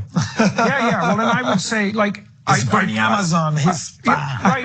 Well, I can't say that, like, my knowledge of Brazil is shallow, certainly. And so what that means is that whatever impressions I picked up about the Bolsonaro administration were like second-hand representations from the legacy media, right? Not even necessarily direct. And it was certainly the case that the gut sense, I would say, of the typical North American with regards to Bolsonaro was, you know, dangerous right-winger. So definitely. Now, I'm a lot more skeptical about such terminology, you know, now than I was, let's say, 8 years ago or even 5 years ago. But those sorts. See, one of the problems is that it's very easy to tag people, right? Because you can think about it psychologically in a manner that's appropriate. There's a lot of people that you could listen to. There's 8 billion people you could listen to. And so you need a reason not to listen to most people because there's just too many people. And so if you hear something bad about someone that you don't know, it's easier just to assume, well, you can just write them off. And it doesn't matter because there's 8 billion other people to choose from, right? So my point is it's very easy to smear someone's reputation. It's very easy, especially, I think you can especially do that. You can do that especially with disgust rather than fear. Disgust is even more effective than fear. And so anyways, I mean, my impression of for what it's worth, my impression of the Bolsonaro administration was definitely colored by the pronouncements of the legacy media that this was another far right movement, right? And I mean, the same thing basically happened to Meloni in Italy and to Orban in Hungary. And so Well, and I do think it's part and parcel of the operation of the legacy media and the sway that the progressives have over the universities and the legacy media. It's the same thing in Brazil. It's so interesting to see that exactly the same thing is playing out there that's playing out in the United States and Canada and all through Europe. And that's why Brazil is important to the United States, because we are the lab. The ideas usually come from here, and they apply in Brazil. So why Americans should pay attention in Brazil? Because we have a unique thing when you talk about a censorship, is because everywhere in the world, it comes through the hands of the president, of the prime minister. For example, you have big issues with Trudeau or with the C-16 law and whatever. But in Brazil, is the Supreme Court. Yeah. So we can delve into that. Now, this gentleman that you talked about, the Supreme Court, now Alexandre de Moraes. Now, is he the same one? Again, I'm exposing my ignorance here, so forgive me. Is he the same one who's at odds with Musk? Yes. Okay, so it is this. Okay, that's what I assumed. I just wanted to make sure okay, so why don't you unravel that story for us? You started going down that road and said that. Yeah. Okay, so what role is the Supreme Court playing in Brazil at the moment, and why is it that Musk got embroiled in in this very, very public, internationally public argument with the Brazilian Supreme Court? Explain that. Alexandre de Moraes, he was the chairman of the Electoral Court, and he was too aggressive in the 2022 elections, mainly. In the 2022 elections, what happened? Around 100 conservative profiles on Twitter got blocked. To be blocked in Brazil, our law says that you need to give to the other side, to the users, the right to defend himself. And the platform has 48 hours to block someone. This is general law in Brazil. What was happening in Brazil is Alexandre de Moraes was ordering Twitter and some other platforms, I guess, because I'm not that dumb to think it was happening only with Twitter. Right. So he was addressing orders to Twitter saying, block this and that people in 1 hour.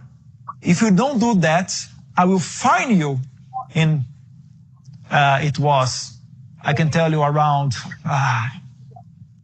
$20,000, $30,000 to start. It was a huge fine, you know. Yeah. Daily, if you do not accomplish with his orders. But the main thing is, Alexandre de Moraes ordered, according with Glenn Greenwald, journalist, articles that came up like a couple of months ago. Alexandre de Moraes was saying to Twitter platform, do not tell the users that are getting blocked that this order is coming from me. Oh, yeah. This is key because during 2022 elections, Brazilians got pissed off with Twitter because you get your cell phone and then there is a black screen saying you were blocked because you violated one of our internal policies. Sure.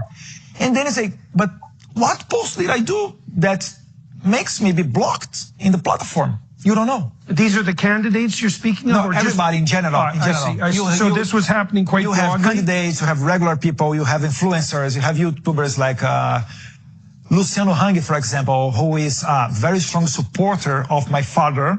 He's a billionaire. He got blocked in this situation. So you are getting outside. Imagine in the United States, you are going to run for president and you cannot see what Tucker Carlson, Jordan Peterson, Joe Rogan, what they are posting or producing on their platforms. This was the situation in Brazil. Right. So I'm adding they one more blocked factor. Trump too when he was president, so that's quite remarkable. Yes. Yeah. And Elon, he bought Twitter right between the first and the second round of the Brazilian election in October of 2022. That's why we know all of that nowadays. Right. 1 year ago, we would be still pissed off with Twitter. Right. But why Elon Musk started a fight, I don't know, months ago with Alexandre de Moraes. Alexandre de Moraes, this justice of the Supreme Court, he has a Twitter account. And he was talking about something, posting his opinion or whatever about something. And then Elon come and commented, why are you demanding so much censorship in Brazil? Oh, yeah. Boom, then the things start. The chairman of the Justice Committee of the House of the U.S. Congress, Mr. Jim Jordan, he asked Elon Musk to give all the emails changed with the Brazilian authorities during the 2022 election period of time. Oh, yeah. With these emails, now that we know, after the report of Jim Jordan in the U.S. Congress, you have around 500 pages in this report, you know that Alexandre de Moraes, the electoral court was sending emails to Twitter saying to block people. And some of the people, for example, the journalist Paulo Figueiredo, he only knew why he was blocked in 2022 looking to these reports. So this is the level of censorship that we had.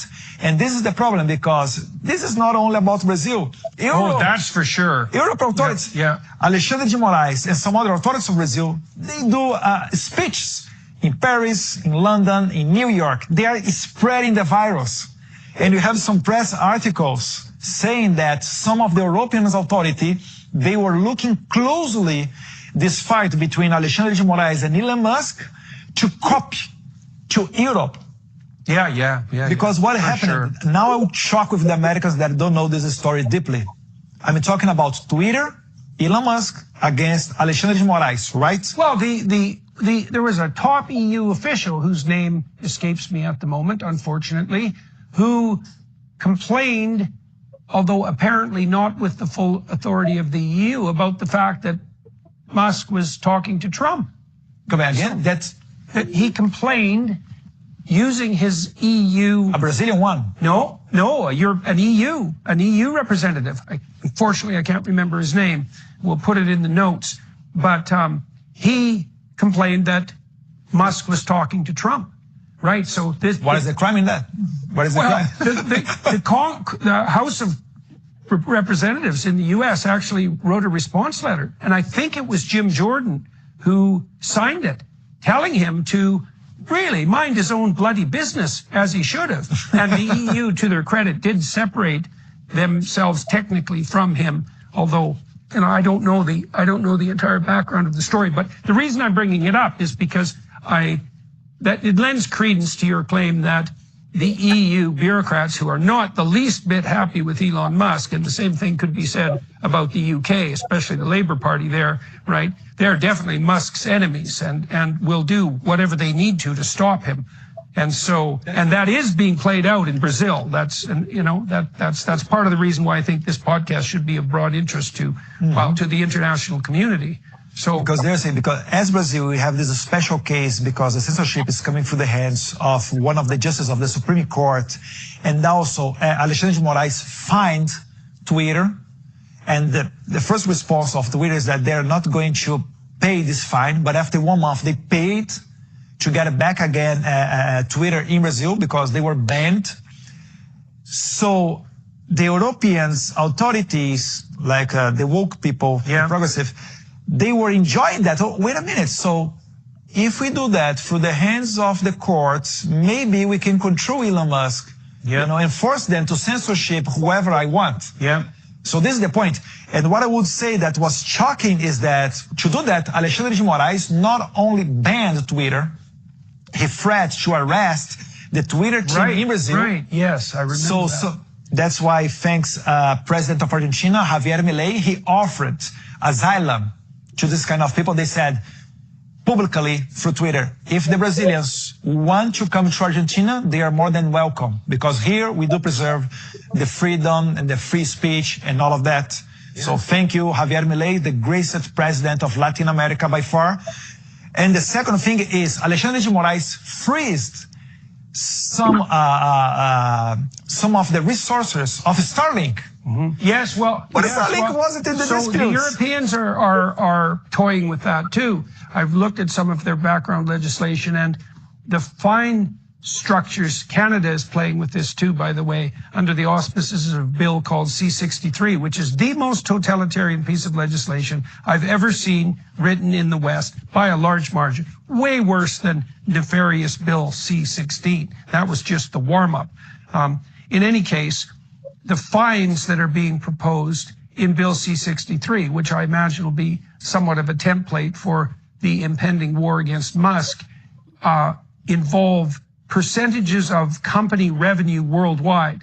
Like, I think in the Canadian bill, it's 6% of company revenue worldwide per day. Revenue, not profit, revenue. Well, and then the question is, well, is it X revenue, or is it X revenue and Starlink revenue and Tesla revenue? And well, you can be certain that that'll be interpreted in the most liberal manner possible. Because Elon is not the owner of Starlink. He has, I guess, 42% of the company, but he's not the owner. You have way other people around in the same company. Details. Yeah. And Bill Ackman, some other billionaires, start to complain, wait. This thing of the Brazilian Supreme Court is too far.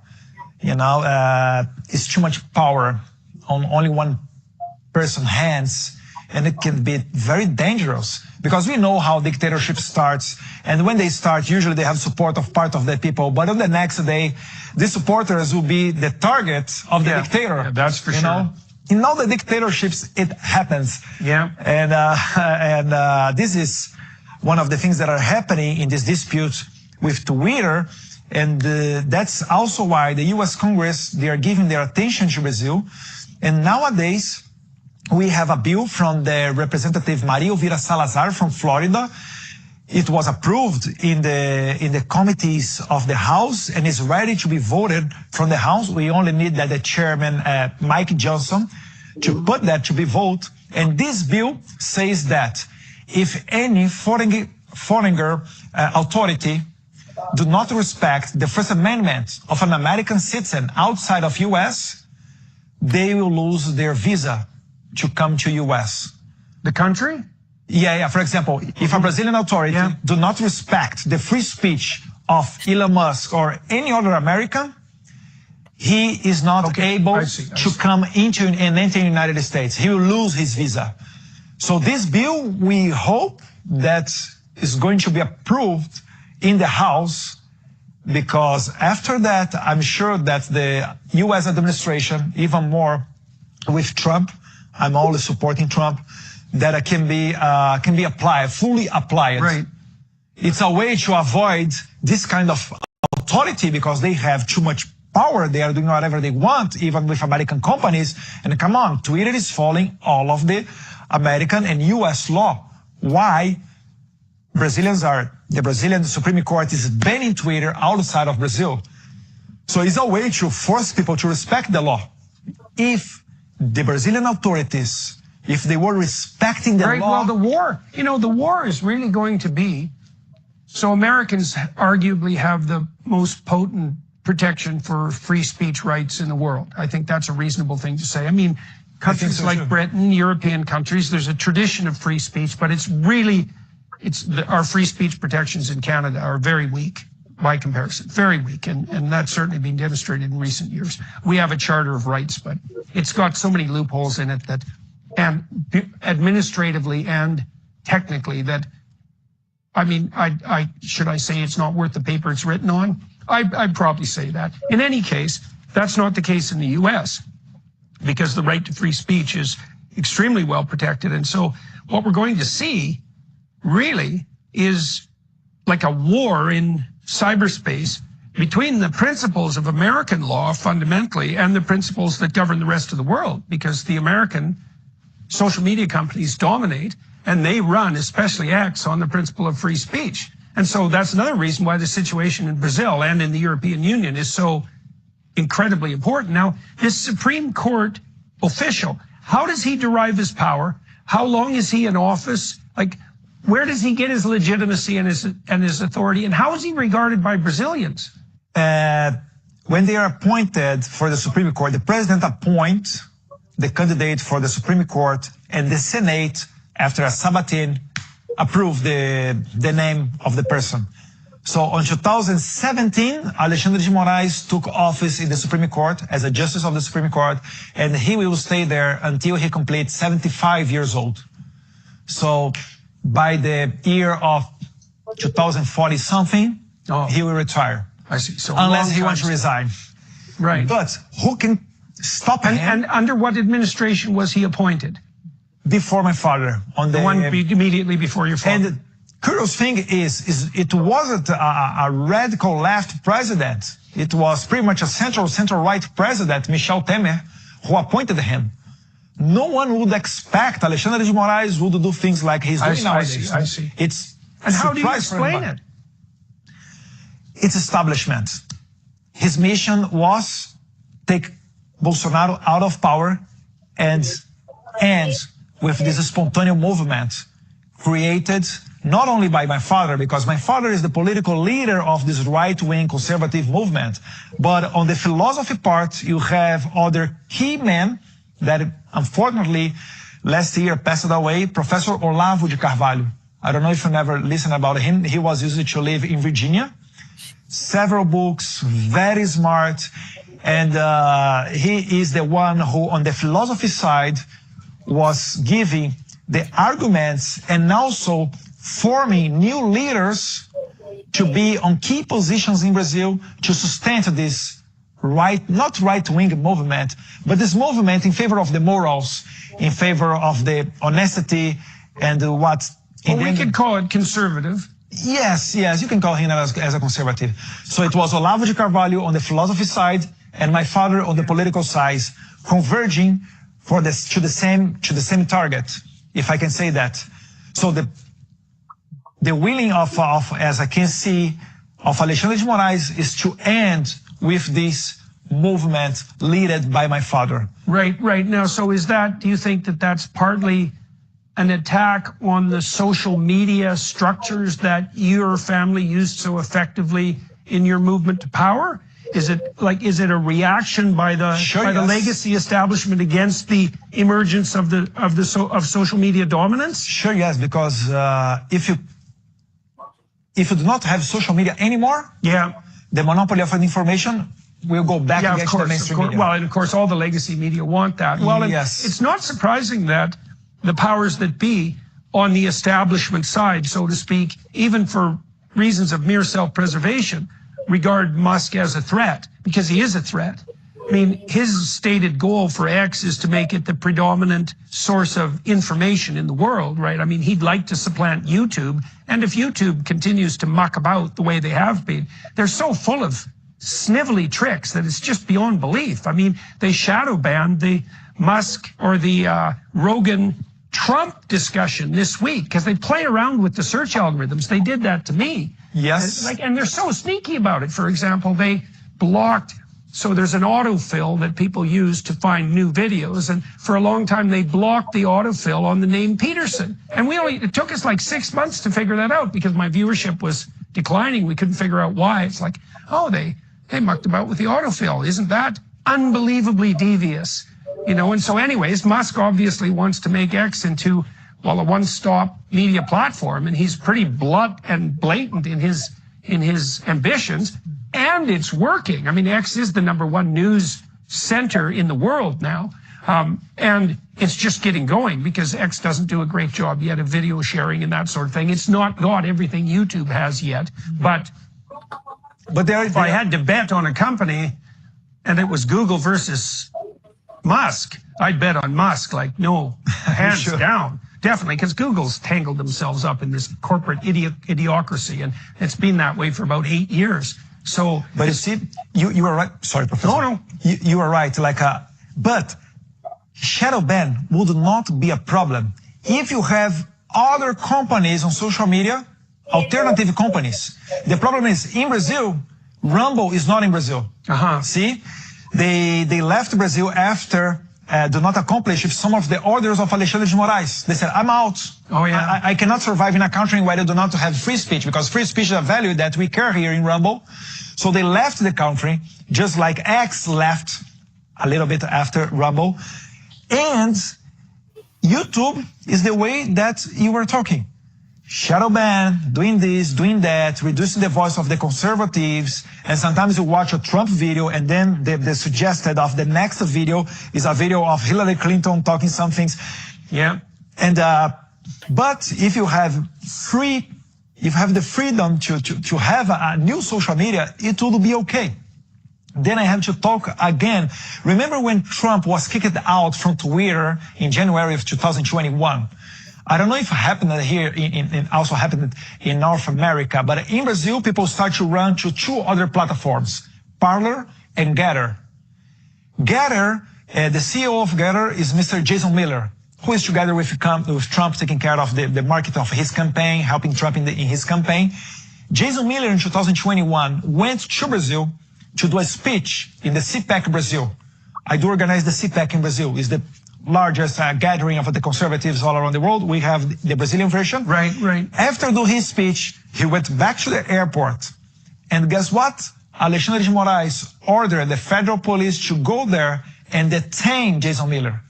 Jason Miller, an American citizen, stayed almost 4 hours in a Brazilian airport because the federal police officers wanted him to sign some papers written in Portuguese. He said, I don't know Portuguese. What is written there? They called someone from the street to do the translation. And Jason Miller said, am I under investigation? Am I a testimony? What is going on here? So after some time, a lawyer come, helped Jason Miller. He didn't sign nothing, but it was embarrassing, this situation. So Alexandre de Moraes, he has a personal fight against Elon Musk and against Jason Miller, two people that are pretty close of Trump. So maybe Alexandre de Moraes is having a conflict with really big guys. Because when you affect a billionaire like Elon Musk, some other billionaires are going to talk about it and have an idea that Alexandre de Moraes is not fighting to preserve democracy, but truly doing the opposite of that, killing democracy. Because to preserve our Constitution, you need to violate the Constitution. You're not preserving any Constitution anymore. And I think this is getting clear and clear to all of the rest of the world. So I expect here, Professor, in the great audience that you have in your podcast, to prevent our friends from Europe, Latin America, North America, to do not copy the model of Brazilian censorship. Well, we're going to see that play out over the next couple of years. That's for sure. Yeah, and it's a tight struggle. I mean, this new Canadian legislation, Bill C-63, it's so devious because the beginning of the legislation and the end are all about protecting children from sexual exploitation online, right? And so it's a long bill. You're opposed to stopping children from being exploited online? Sure. You oppose Bill C-63? It's like, yeah, because I actually read it and I saw exactly what you did. It's like all your lovely moralizing at the beginning and all your lovely moralizing at the end and this unbelievable totalitarian proclivity in the middle. It's just beyond comprehension. And so, online harms bill. And you can see, like, it's got to be something, because it's happening everywhere, it's got to be something like the reaction of the legacy communication systems against the new technologies. It's something, it's no wonder, right? Because YouTube, free video, universally distributable and permanent, is a technological revolution larger than the Gutenberg printing press, I think. Because the Gutenberg printing press obviously spread literacy everywhere, that and the Protestants spread literacy everywhere. But even with that, reading was still a minority occupation, right? I think 2% of people buy hardcover books, right? And most hardcover books that are bought, I don't think are read. And so people read, but a minority of people read most of the books, but way more people can listen. Like, it's got to be. I know with my books, at least half of them now are audio, right? And that's the case across the book market in general. But I prefer listen than read. Well, many people do. There's a bunch it's more practical. Yeah, well, one of the advantages is everyone can listen. So that's a big advantage, because you have to be a highly skilled and literate person to really enjoy reading. And, maybe that's 30% of the population, but it's not much more than that, I wouldn't say. But listening, man, everybody can do that. And you can do it when you're doing other things. And so it's absolutely revolutionary. I knew YouTube was revolutionary back when it first came out. I thought, permanent, universally accessible video. Oh, this changes absolutely everything. And that's what's playing out, right? It is, we have this shifting landscape now where the information intermediaries are now obsolete. Well, it's no wonder they're annoyed by that. All the legacy journalists, like, we don't need you. In fact, you're in the way. All the legacy broadcasters, it's like broadcasting technology is 20 years out of date. You know, and Musk recently called for the Americans to take broadcast, so the, like CBS and NBC have rights to the electromagnetic spectrum that they use to broadcast their channels. Well, Musk proposed 2 weeks ago that that just be taken from them because they have an obligation, a legal obligation, to tell both sides of the story, which they certainly aren't doing, and they don't own that portion of the electromagnetic spectrum. And so he thinks it should just be turned over to the tech companies who would make much more efficient use of it, and the legacy media companies can be cable like everyone else. And that's going to happen because there's no reason for them to have that monopoly anymore. So it's not surprising that there's this immense reaction. Like, it's broader than the mere antipathy of the left wing to your family. And that's partly why it's happening everywhere, right? Because it's Brazil, it's the same story in Canada, it's the same story in the US, the same thing is playing out in Europe and in Australia. So you know that there's something really fundamental going on, and part of it is definitely this technological shift. And then the other thing that's strange about that too, and this is where your family's more integrally involved, is that you guys were early adopters of the new media, and that was revolutionary, right? And so there's two reasons to be terrified of it, right? Not only is the legacy media, are the legacy media purveyors dead and that whole system of influence archaic, but it's also empowering a whole new crop of political types who are speaking directly to the people. Yeah, God only knows what that's going to do. I mean, Trump's team figured that out in this election. Trump has been on, I think this is because of the influence of his son, Barron, who, from my understanding, knows, because he's young enough, he knows the new media landscape. And so I have reason to believe that he's been recommending the podcast hosts that Trump has appeared on, you know, people like Theo Vaughn, for example, and who wouldn't be an obvious Vaughn's a great interviewer, and I like him, and he's super smart. But it's quite surprising that Trump went on Theo Vaughn's show, and he did, and Rogan as well. And that was another demonstration that the legacy media, I think Rogan was almost 50 million people. Yeah, despite the shadow ban. Yeah. Right. I saw today, Kamala Harris used, Kamala, there's some way you're supposed to say that if you're like an acceptable person, but I'm in Northern Alberta and we can't talk. So she did a fairly popular podcast, and it's got 745,000 views compared to 50 million. And I think it's also because the people who are following Trump don't follow the legacy media, whereas the people who are supporting Harris do follow the legacy media. So of course Trump's views are going to stack up because all of those people, all the Republicans in the United States, virtually all of them distrust the legacy media. Mm-hmm. And so they're on the cutting edge in that regard. I think it's for the first time in history here in the US, people trust more in the Congress than the mainstream media.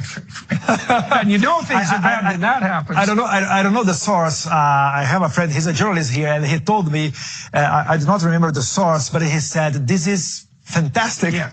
In Brazil, we have a lot of people that still believes and follow our legacy media over there. Yeah. But the numbers of this credibility is going down. Yeah. Well, and the same thing is happening in Europe. The legacy media is still comparatively dominant in the UK, less in the UK than in Europe, still very dominant in Europe, but that's going to change because it has to. You can't compete with free, mm-hmm. right? There's just no way that the broadcast networks can survive because their economic model has been demolished. And they don't know how to do. No, they're using to control the narrative, and they don't know how to do. No, I know, it's so funny. So CBC is the Canadian Broadcasting Corporation. They have a YouTube channel. Well, you can't post comments. So it's like, that's a no-no, guys. The YouTube ecosystem demands that people post comments. So you've already made a colossal error in your arrogance. I looked recently, CBC posts the programming that it broadcasts also on YouTube. The last 20 posts that they made, each got less than 100 views. 100 views. $1.4 billion in government subsidy a year and another $600 million in advertising. $2 billion a year for posts on YouTube that are getting less than 100 views. That means that even all the actors didn't watch it. You have to fire all the crew, all the team. Yeah. Well, that's Poilievre's plan. He said he's going to stop the government subsidy of media in Canada. God, I hope he does it, because it's really quite preposterous. Okay, we should talk about the future. So tell me about your future and about your father's future, like, and where the political landscape is headed in Brazil, and also what's going to happen with the Supreme Court. And like, are the Supreme Court decisions popular in Brazil? No. Okay. But who could stop the Supreme Court is the Senate. But the chairman of the Senate, he already said, Rodrigo Pacheco, that he will not start an impeachment procedure against any of the justices of the Supreme Court. So the justices of the Supreme Court, they are really comfortable, because despite this constitutional tool that we could start impeachment procedure against one of the justices, you don't have what to do. That's why we run to United States and are providing information for U.S. authorities trying to help us down there in Brazil, also mainly because what is happening in the Brazil with the support of Lula da Silva, the president, is an attack not only against Elon Musk, but against American companies, and not only Starlink and X, but also against the Constitution of the United States, the First Amendment.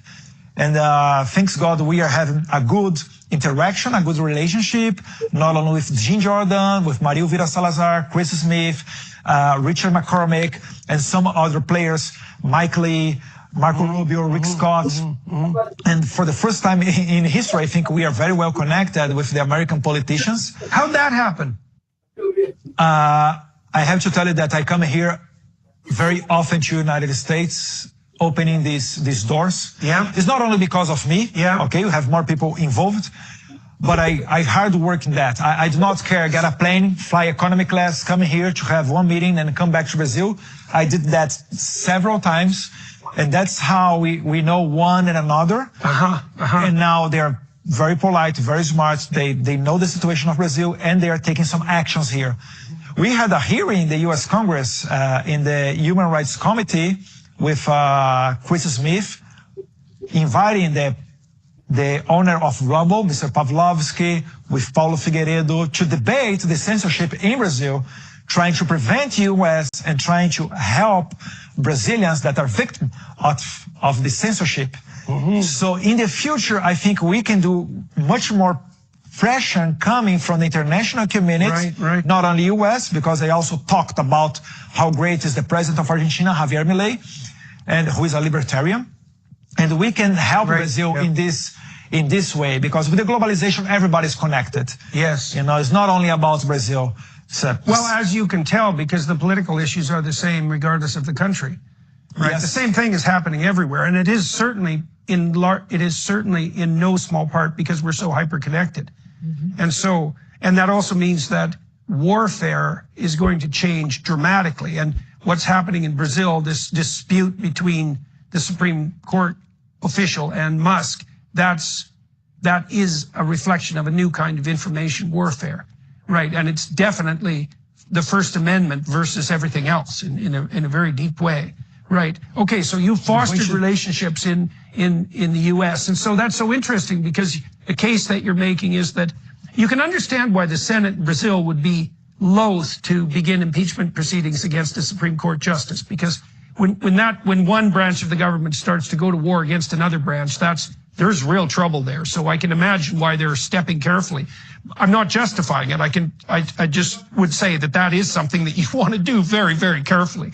But it's very interesting that the pressure is actually being mounted more effectively through the U.S. and internationally than within Brazil itself. What about the typical Brazilian? All the people that were supporting your father, for example, what's happening with them now? And that'll be our segue, I guess, into a discussion of what you think is going to happen in the future in Brazil. When's the next election? In 2026. 26, okay. We had election this year, but it's municipal election, where we did great. like the number of mayors and city councils that we have, like almost half of Brazil in the capital of the states, the most voted city council is from my party, from our party. Oh, yeah. Well, that's a big deal to have control, to have influence at the local level. Yes. Yeah, that's a big deal. We increased a lot. It was great, this election for Brazil. My father, he went for more than 140 cities. And on the other path, Lula da Silva almost didn't go to be part of this election.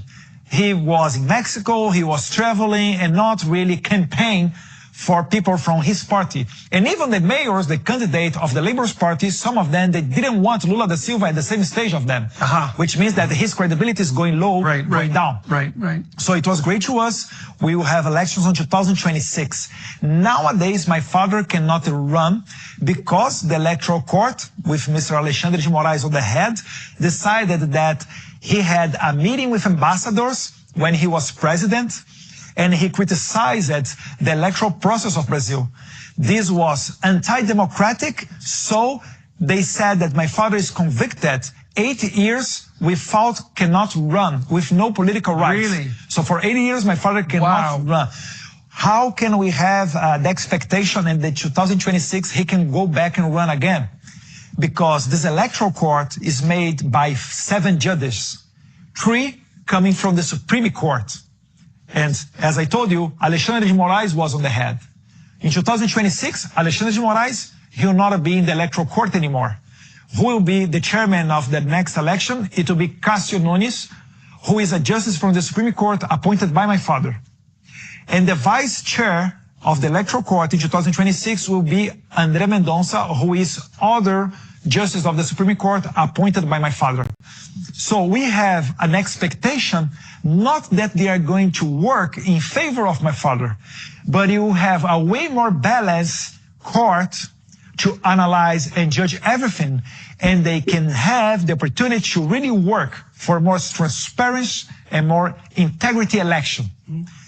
Here so do you think there is, I believe you're implying that there is some possibility that your father will be in a position to run again. You're not certain of that, but you think it's a possibility. I think so. Lula was in jail 2 years before the election. The Supreme Court let him go free.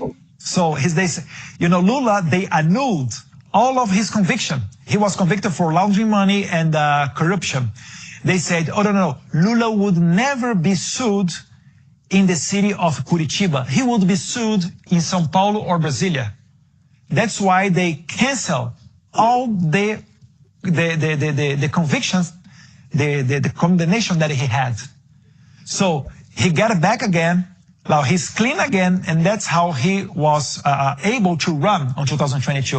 If it happened with a convicted fellow, convicted criminal, why cannot happen with my father, who is guilty because he had a meeting with ambassadors? Are you afraid for your father and for yourself? We think that he can go to jail in this kind of atmosphere and scenario. What about more intense threats? Because he was already, as you pointed out, just about assassinated. So what? He don't care to be assassinated. Think with our enemy's head. If you send him to jail, they will attract even more attention of the international community. Yeah, definitely. My father, he'll write a book. He'll have kind of communication outside of the jail, maybe between his lawyers, I don't know. But everybody always, like in a Rocky Balboa movie, everybody cheers for the one who is receiving all of these unfair convictions. We always stay on the side of the victim. If you kill my father, he's going to become a martyr, and for decades, he is going to be reminded right as someone that's like fight for free speech and freedom of the people, Right. It's a problem for the left to do that. And to be very honest, I guess the establishment of Brazil, they are waiting for the US election. Because to see which side the bread is buttered on. Yes, because for example, when you have a Supreme Court powerful like that, they are backed by businessmen, billionaires, millionaires, people who for sure have relationship with the United States. They have houses here, they have an accountant in Delaware, whatever. Right. They don't want to have problems with the US administration. So all of that it's on the table. I don't think, to be very honest, the chances that my father could go to jail, it was way higher in the past than is nowadays. This is my feeling. Because in Brazil, you don't need a reason to go to the jail. You have a congressman like me that is in jail. His name is Daniel Silveira, and I say his name to you. Make sure that you can Google it and do your research about who is the guy. He's in the jail because he got his cell phone and said bad words to the Supreme Court. In our constitution, a senator or a congressman like me, we can say whatever we want. We will never be sued in a court because our opinions. But this guy is in jail, convicted 9 years, almost 9 years in jail because he made a video that through the eyes of the Supreme Court, it was considered aggression against the democracy. At that time that this guy was convicted, Jair Bolsonaro was the president and gave to him the presidential pardon. He got out of jail. Then my father didn't get reelected, and the Supreme Court analyzed the pardon of the President Bolsonaro and canceled that. They annulled the first time in the whole history of Brazil a presidential pardon, and the guy is back now in the prison. That's why I'm telling you I have to take care about my words. Because I don't know, maybe this crazy, this Careful. madness, yeah. So let's see what happens. So, but we have a hope that with the new configuration of the electoral court, we can overturn the ineligibility of my father, and his moral, his political capital is huge. If you look to the social media, everywhere he goes, even left-wing cities, it's full of people following him, full. And on the when other in hand, 2026? Lula cannot go to the streets. When is the election in 2026? In October 2026. Okay, well, look, I think we should wrap it up there. That's a good place to end. I think what we'll do on the Daily Wire side, for everybody who's watching and listening, we haven't talked about the broader context of South America. I want to talk to you about what's going on in El Salvador. I know that's Central America, but we'll consider that close enough for the purposes of this argument, and also about Argentina. And so I'd like you to enlighten us more profoundly about, the war, the culture war in Central and South America in general. And, well, I'd like to talk about Milei and I read his name all the time. Bukele. Nayib Bukele. Good. Got it. Yeah. So that's what we'll do on the Daily Wire side. If all of you who are watching, or some of you who are watching and listening, want to join us there, we'll continue this discussion, and that'll update your knowledge with regards to your neighbors, likely neighbors to the south. I know there's people in Europe watching as well. So, but Nayib Bukele is great. Yeah. I've been there twice last year in El Salvador. One in vacation to surf because they have great waves in El Salvador, and the other visiting the jails. Yeah. Even the famous one that he built, it has capacity for 40,000 people. In that jail. They call is a center against terrorism. Yeah. And what Bukele basically did is he's jailing the criminals and do not let them get outside. Yeah. So he already arrested more than 70,000 criminals, and he reduced, to have an idea, El Salvador in 2016, the murders rate, it was 102 murders for each group of 100,000 people. Right. 102 is the most violent country in the world in the year 2016. Yeah. Now, from 2002, they are around 2. Same level of Canada or some of the European countries. And this is how he did that. Wait. Basically. Let's do that on the Daily Wire side. All right. We'll continue with that. So that's a good teaser. So thank you very much. Thank you, Professor. Thank you for coming here. My pleasure. Much appreciated. It's very good to bring these issues regarding Brazil to broader public knowledge, especially given there's all sorts of reasons, but I guess the most compelling at the moment is the connection with Elon Musk and with free speech in general. And so, so thank you very much for that. And thank you to everybody who's watching and listening and supporting this podcast, and to the film crew here in Scottsdale for making this possible.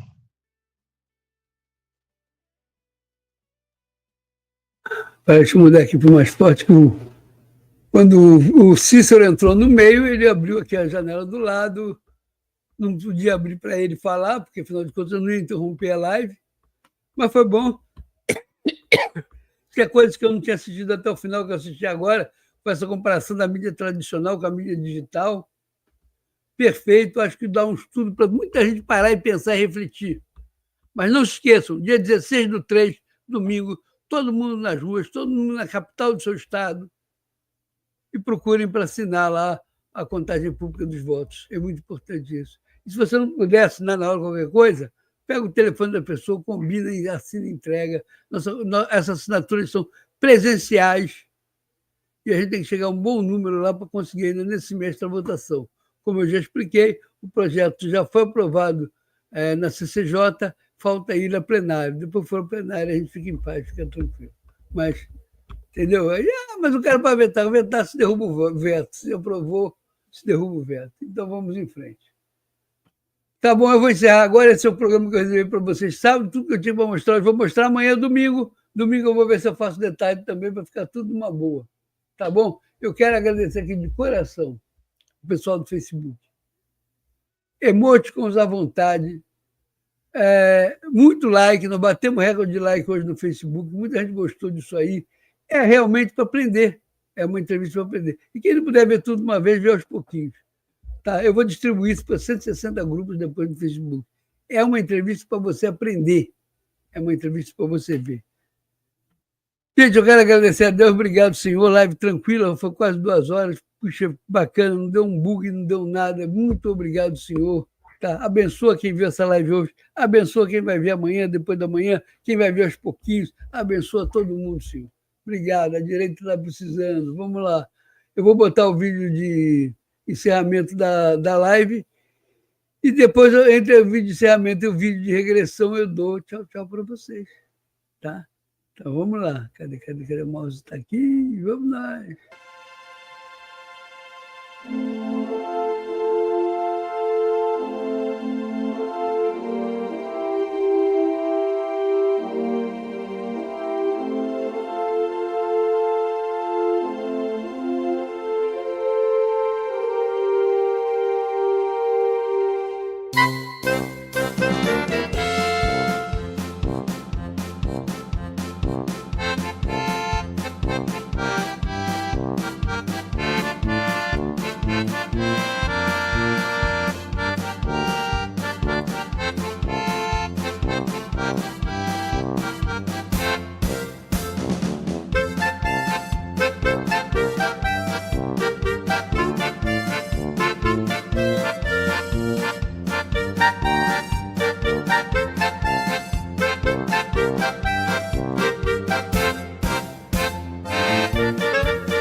É isso aí, gente. Pessoal, do meu lado tem um link e tem um código QR. Tanto faz você entrar pelo link como entrar pelo código QR. E você não paga nada, hein? Você vai para uma plataforma onde estão todos os nossos canais. Você pode seguir a gente lá. Você não vai pagar nada para seguir a gente no YouTube, no X, no LinkedIn, em tudo quanto é lugar que a gente está presente. No Dieta, segue a gente, acompanha a gente, que a gente está fazendo todo o possível para trazer transformação. Quero deixar um recado aqui. Ô, Eduardo, você botou a primeira parte, falta a segunda. Foi muito bom o papo, foi muito legal, foi muito bacana. Talvez você não tenha botado, mas vê semana que vem você solta a segunda parte que a gente bota aqui de novo. Tá? Gente, grande abraço a todos. Até amanhã. Muito obrigado pela audiência. Muito obrigado pela paciência. Tchau, tchau. Tchau, tchau, tchau, tchau, tchau, tchau.